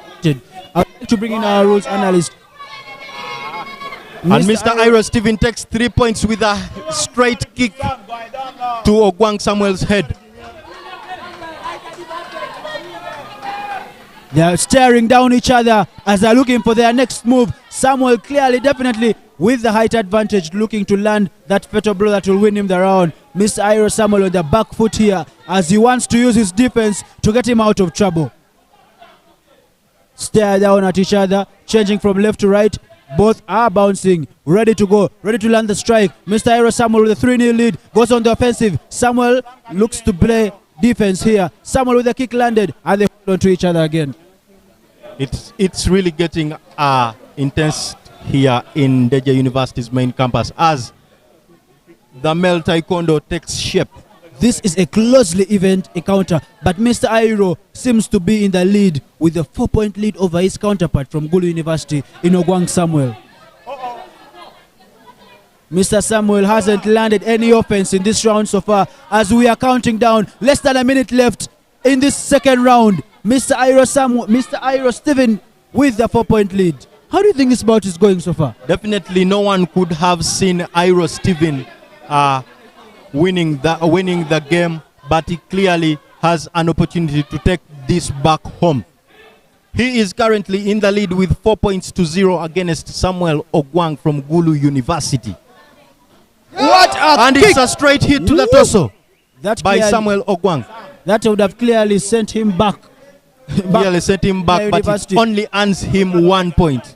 That is too good of a Very kick to unfair. only 1 point. Very unfair. That is too good of only 1 point. Definitely. We have to bring in our rules analyst to explain to us some of And this. 2 points. Samuel again trailing from the back and coming 30 from seconds. down with 26 seconds to go.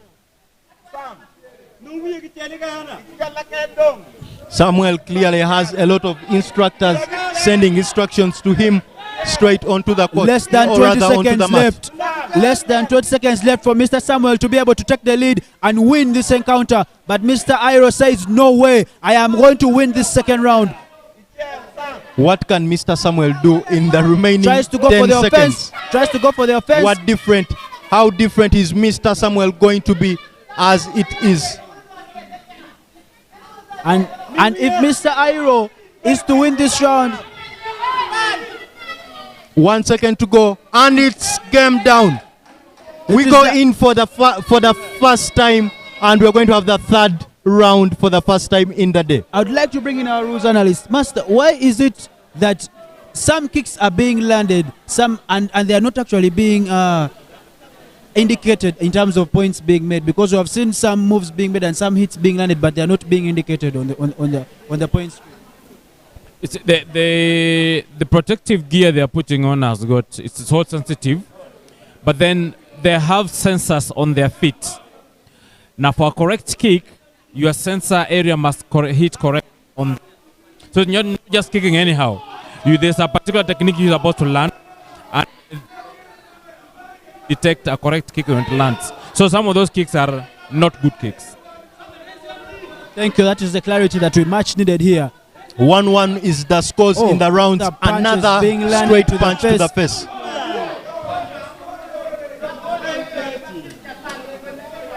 Ogwang Samuel once again cautioned in the red corner.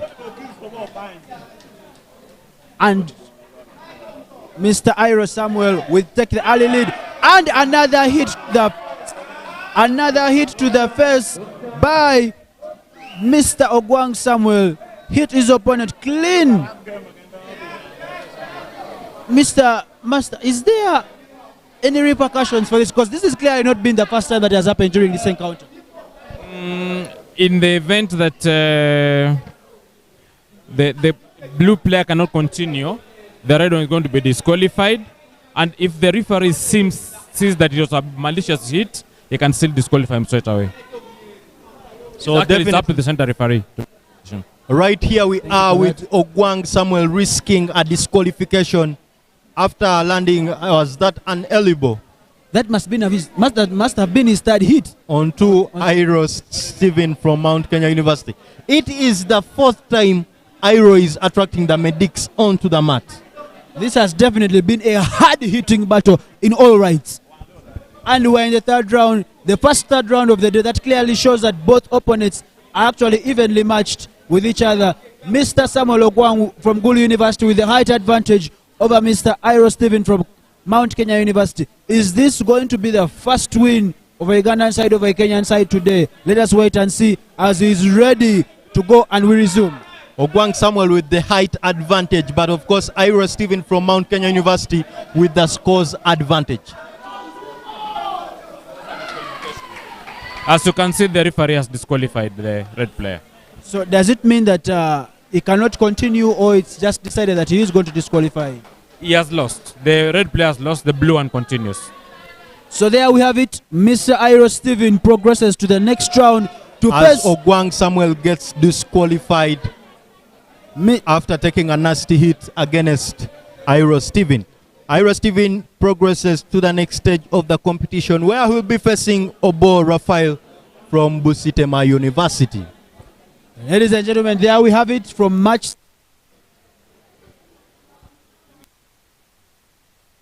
There we have it from match 6 as Mr. Iro Stephen actually progresses to the next round over a disqualification from Mr. Gang Samuel. He actually took various hits to the head and the referee saw it fitting that the match should be disqualified. We are waiting for the next match where it is going to see Mr. Niitanga Halif from Indeja University facing against Mr. Johnston Itenya from Kenya Methodist University. Kenya Methodist University have clearly been the dominant institution in this competition so far, as they have been able to scoop 2 gold medals as of yesterday. They find themselves in another final in the flyweight division where they are going to face off 2 opponents from the same university are going to face off in the final. So definitely there's a gold medal there. In this male lightweight category, 74 kilograms, we have Mr. Obo Raphael taking on Mr. Airo Stephen from Mount Kenya University in the first semi-final. But later on, we are going to have Mr. Itanga Halif from Indeja University taking on Mr. Johnston Itanya from Kenya Methodist University. And the winner will go on to face Mr. Andala Bashir from Indeja University for the right to go on to the final. It has definitely been a hard-hitting Monday morning here at Indeja University, where we are having the 12th edition of the Eastern Africa University Games. These games are running from the 16th to the 21st of December. And it has been amazing spectacle where we have various students and from various institutions here. I am going to bring in our rules expert, Master Ernest here, who is going to tell us what he has seen and what has impressed him most from this competition so far. Hello, okay, so far not so bad. Maybe the most encouraging thing is that we have the institutions with the players who have got the fire. They have the will to go ahead. Yeah. Hopefully the universities are going to employ more qualified instructors. Yeah. And that will be actually what's lacking now in this particular system. They will need to look for more qualified instructors to be able to get better quality players in these particular competitions. Definitely. Thank you so much for that information, as we are about to have our next fight. But before we do, what do you think we need to do as a region to be able to improve the level of Taekwondo? Are there some strategies that need to be employed, particularly that you're trying to look at? Actually, the level is still the same. The quality of the instructors we have on the ground matters. Yes. Okay, we have a competition, but what is our input? Yeah. We don't expect results without sowing. So what are we putting into the system to be able to do what to get? I can see like the player from Kenya Methodist University has got a walkover. Looks like the player from the opponent did not show up. Yes. So that has won by walkout. She did not come in. So thank you so much for that input. We are definitely going to have the ladies category now. We are going to have the ladies category now, but keep it locked here as we try and get those fixtures to you.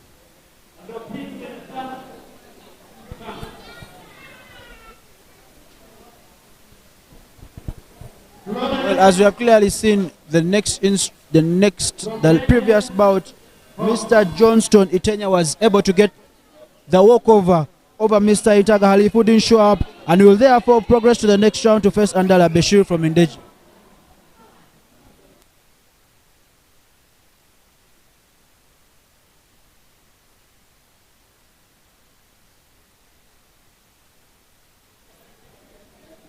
As we are about to continue, it is 12 minutes past midday, and we are here in the Indeja University complex where we're having Taekwondo taking place. We are here to establish what rounds are going to take place as we try and bring you the fixtures.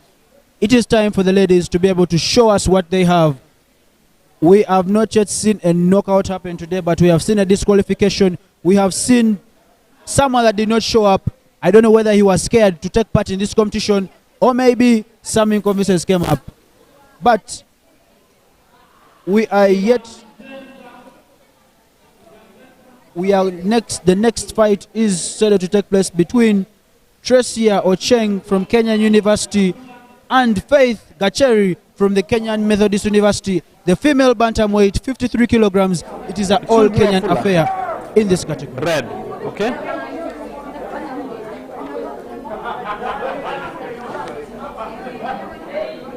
And as Ian said, it is the female bantamweight, 53 kilograms. It's day 2 of the Taekwondo games right here in Deje University. It is the first all Kenyan affair that we're having today. Who do you think is going to come out on top? Kenyan Methodist University seems to be the dominating institute today. Are they favorites for this encounter? But then the last black belt player we saw from Kenyatta University was surely a force to look back onto. So we can only hope Teresia Ocheng can put up a brilliant force against Faith Gacheri from Kenya Methodist University.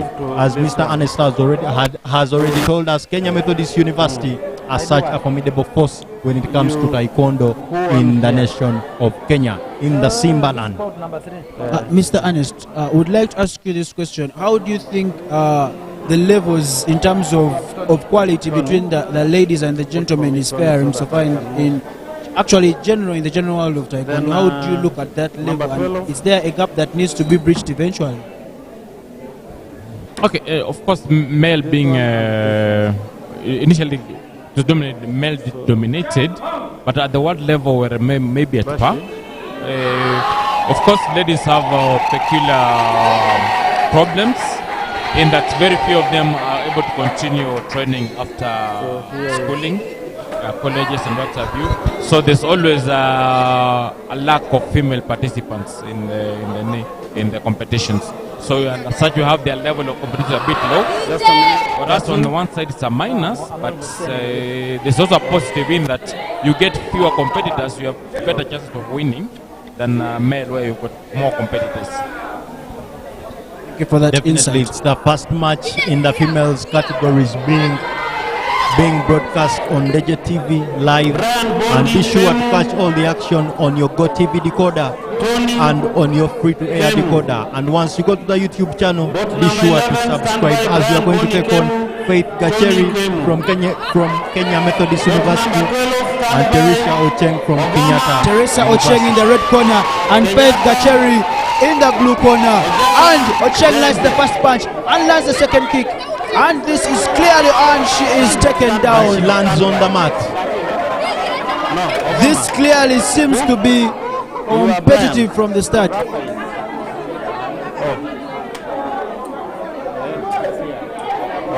So it is 2-1. Not yet. After these people, then. And the referee seems to hold them. Let's put them apart. We are still in round 1 of match 8. Clearly the taller opponent in Teresa Ocheng from Kenyatta University seems to have the advantage here. Spin move, but unfortunately the referee has to separate them. And Ocheng's really looks to be so much into the lead.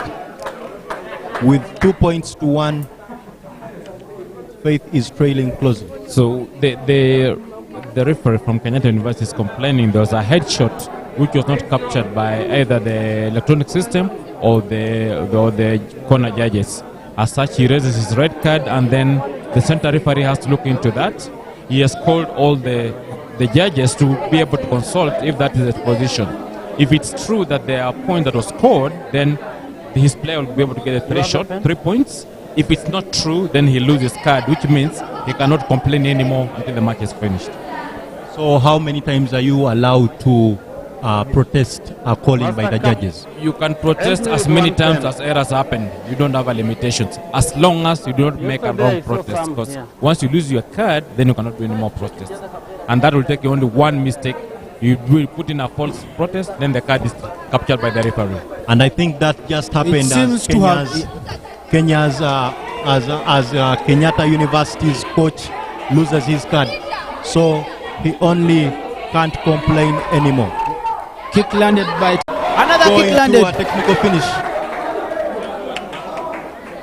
So Teresa Ocheng is able to win round 1 with a difference of more than 12 points. Definitely, I would like to note out this being the first time we are seeing a height advantage of a player working out really well Definitely, she was able to land the kicks at the at the right spot. We saw her going for the torso most of the time, and the first time her coach protested for a miscalculated point, and then he clearly didn't get that right.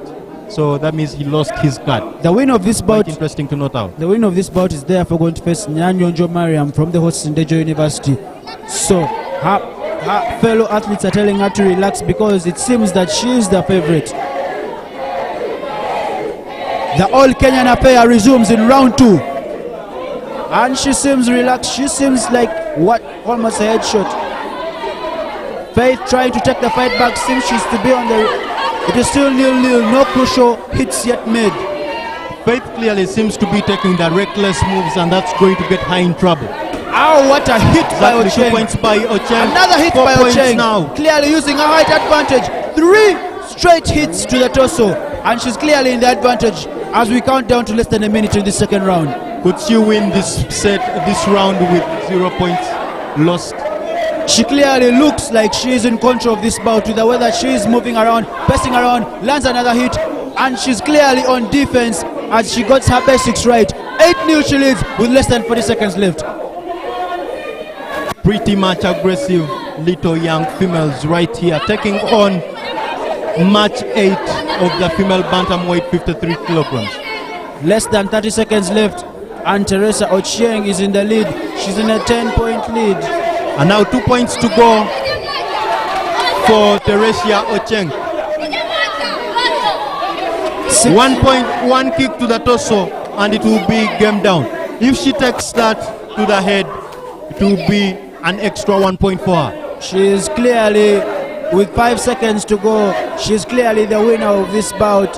And definitely, she makes it to the next round. And the round is Teresa finished. Ochieng makes it to the next round with a win over Kenya Methodist University's Faith Gacheri.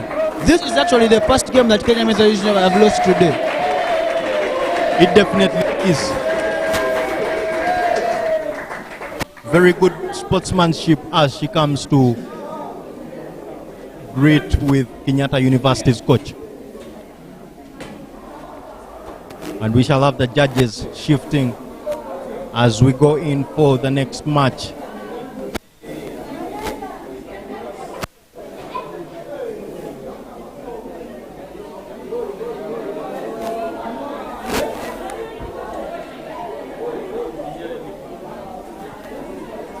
And for the next match, we shall be having females Adongpin Vanessa from Gulu University taking on Nyingena Florence from Deje University, the hosts. It is the female lightweight 62 kilograms, and it is day 2 of the Taekwondo Games. Nyingena Florence from Deje University and Adongpin Vanessa from Gulu University. On whoever goes on to the next stage will be able to fight Iranezeza Batha from Deje University or Immaculate Watula from Kenya Methodist University. So we are likely to have another Deje University affair. We finish in the next two-boat and then break for lunch. in the next round of the game. So here we are Tunaona about ni kama to ni take saa saba. shape for these games. Ninyinga Florence from this is another Ugandan affair watu basically. waende Definitely it is.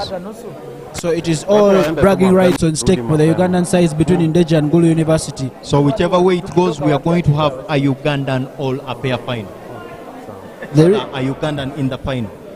And we definitely have Immaculate Watula from Kenya Methodist University. She might have something to say about that in terms of her getting the win. From Deje University. That is the next fight. But how have you been able to notice and I was asking the fights for have been number quite 13. interesting. But I would have to have a question for our rules analyst, Master Ernest.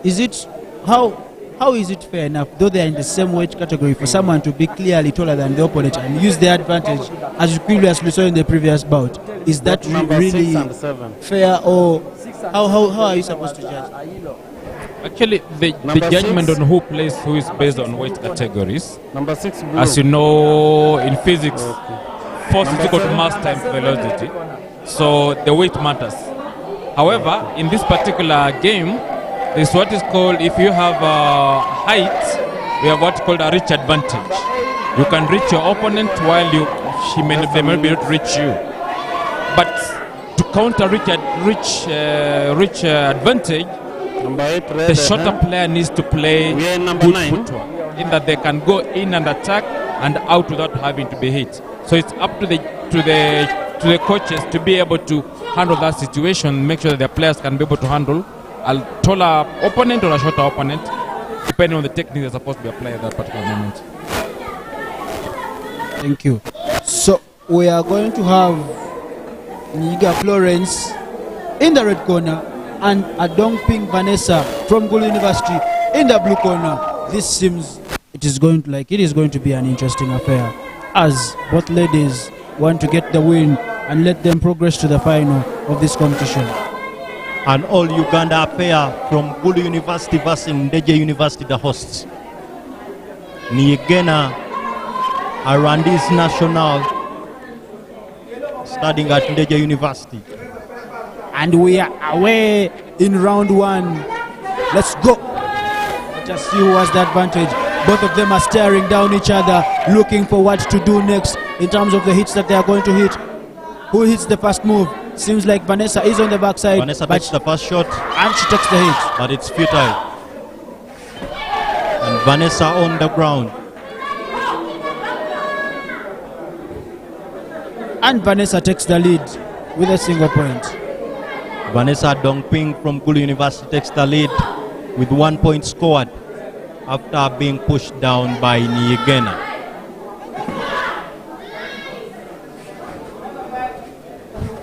Oh, what a hit.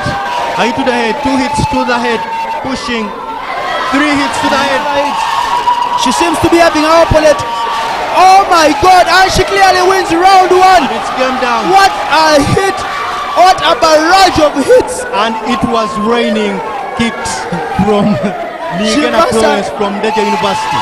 You could clearly see her stretching, before the game. I quite impressed the fans, and she put that to good use as she ran the barrage of kicks on her opponent here. She really did that without breaking a sweat against Adongping Vanessa from Gulu University. She's smiling, all confident, clearly knowing that the second round, she wants to clinch this round and make it the to get back onto the mat.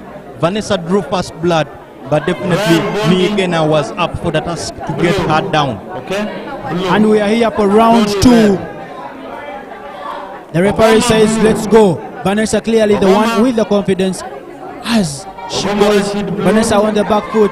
She's supposed to mount some kind of offense, but Florence hits her, and another. Oh my God! This is clearly. And 1 point to go. 1 point to call the round off. Like and the round is finished. And the round is finished. Florence from Ndeje University just rained kicks. This is as a dominant performance as I have seen from any athlete today. What a barrage of kicks that Florence was able to land onto her opponent. Wow! She definitely progresses to the next stage of the competition, where she will be facing either Iraneza Batha, who won the gold championship in the karate sport. That has been as impressive as I have seen. You can hear applauses from the Ndeje fans in the hall. She does face one of the two between Immaculate Watula from Kenya Methodist University or Iranezeza Batha from Ndeje University. Does she face a teammate? We wait to see in game 10. Like seriously, that has been... Master, how impressed were you by that performance by Florence from Ndeje University? I think the winning student was from Ndeje. I think she seems to have an idea of what competition is. However, she's a bit rough. If she gets an opponent who understands, then she may also run into trouble. Niegena Florence. Kind words and kind piece of advice to Florence. She was able to hit her opponent with a barrage of kicks. I wouldn't want to be in that line of fire. That's a very wonderful way of setting the pace for the female bouts today. It was the first female match of the day, and Adongpin Vanessa surely couldn't hold up that match against Niyigena Florence from Ndeje University. Up next, we are going to have Ranez from Ndeje University still taking on Immaculate Watula from Kenya Methodist University. You will want to remember that Iranezeza Batha is a champion. She is a gold medalist in the individual karate women championship, the first medal of the championship. So we would like to ask, what is the difference between karate and taekwondo, if you don't mind us asking? Okay, basically both are the martial art, but karate is Japanese and taekwondo is Korean. So as such, okay, they have developed differently, and you'll find that different martial arts have got different emphasis on different techniques. So basically, roughly you'd say taekwondo we do like 75% kicks, 25% legs. Karate is the other way around, 75% hands, 25% kicks. And then of course the flow of the game is different depending on the rules, because their rules are different from our rules. So are we likely to see players dabbling in both taekwondo and karate? Because we already have Iranezeza Batha from Ndeje University, who just won the karate women championship, a gold medal. Okay, they may come, but they need to be very proficient, because the rules contradict at some point, but they need to be fairly well versed to be able to double up on the both sports. Okay, thank you very much, Mr. Ernest. And straight we shall go into the semi-final match between Iranezeza Batha from Ndeje University and Immaculate Watula.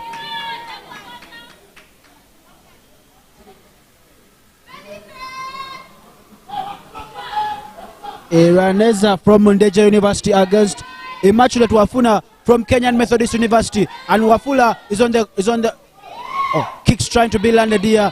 Both sides, both competitors going on the defense, and she lands. Iraneza with the first kick, looking for that headshot, misses it, and we are now at the shoulder. She is calling for the referee and a timeout to fix her leg gear.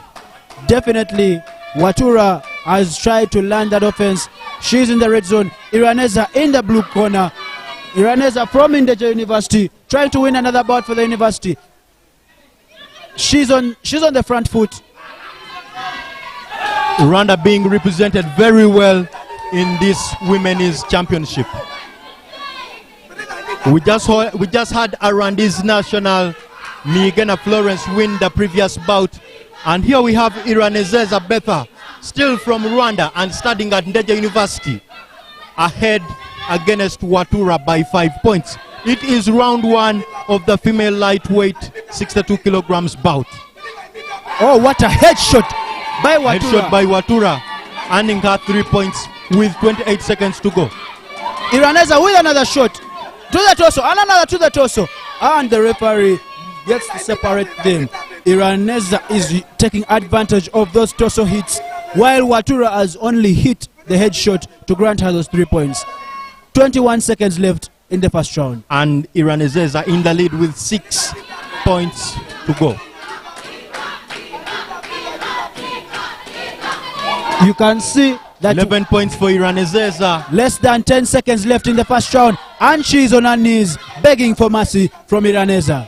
And we are likely to see an all Ndeje final in the next round. That is quite impressive, you know, to have an all Ndeje final. That's quite impressive, but what's more impressive is we are about to see both fighters from Rwanda fighting in the next round. How are they able to play for Ndeje Anna from Rwanda? Pardon? How is it allowed to them to be from Rwanda and play for Ndeje? They are students at Ndeje University, but they are originating from Rwanda. Yes? Definitely that is. So Iraneza Batha from Ndeje University taking the first round after she took advantage of the torso kicks over Immaculate Watula from the Kenya Methodist University. 8 seconds of the rest time left to go. What are your predictions for the second round? The second round is like a very soft landing for Iraneza Batha, who is taking on Immaculate Watula, who has not been very good with the hits to the head and torso. She has had quite a couple of hits, but not so effective. Iranezeza Batha is clearly Iraneza is favorite for this contest. And we are all set for round 2 of this competition between Iraneza Bath from Indeja University and Immaculate Watula from Kenya Methodist. Immaculate clearly with the support from her friends from Kenya, but she's on the front foot trying to land those kicks and has failed. Bath with the defense, Iraneza with the defense. And this takes us back to where we said it is going to be the first time a Ugandan is winning against a Kenyan national. Yes, definitely.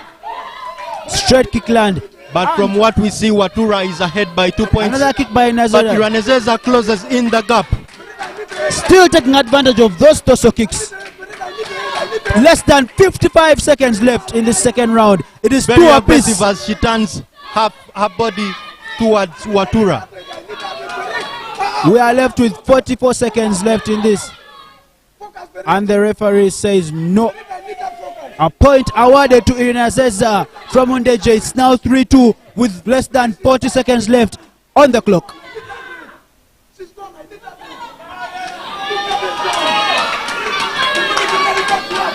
The fight resumes with Iraneza at the front in the blue corner. And Watura takes the Watura- lead. Oh, what a headshot by headshot by Iraneza. Iraneza. And a torso kick. She's in the head for lead. And the referee says no. I am the one in control. She takes a point and hands it over. 2 head kicks from Iraneza will have her win the game by 12 points ahead. We have seen her do it. She has beaten, she has thrown 2 straight kicks. to Another the head. And she can do it once more again. Less than 14 seconds left to go. Iraneza looking to close this out. We are into the final seconds. Watura trying to find offense. A nice dodge by That Iraneza. is good defense. A solid kick. She's And 5 clearly points ahead. she has won the bout. Iraneza And it from is Indeja down. University has won this Iraneza one. Batha wins this one as well. We have an on-day affair in the women's female lightweight 32 kilograms final. This is the second time today that we have both athletes from the same university competing for the gold medal. Here In we the have final. Iraneza Bath competing in the female lightweight category, as well as she's going to compete with Nigena Florence from Indeja University. So definitely we are going to have another match in the final in the males category where 2 Kenyan Methodist University opponents are going to face off each other, and this has surely been a fantastic morning all throughout the afternoon in terms of Taekwondo coverage at the 12th edition of the Eastern Africa University Games from Indeja University. We are set to hand you to our colleague Lona Kasasa, who's going to bring you an update right now. As we wait for her to get on set, I would just like to say, yeah, leave your comments in the section for those who are watching on YouTube.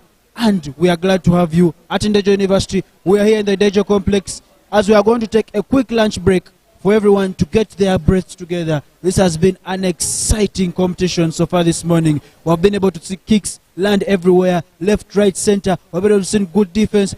We have been able to see opponents actually throwing the towel. We have been able to see broken noses, but it's all part of the occupational hazards here. Let me hand you on to Lona Kasasa.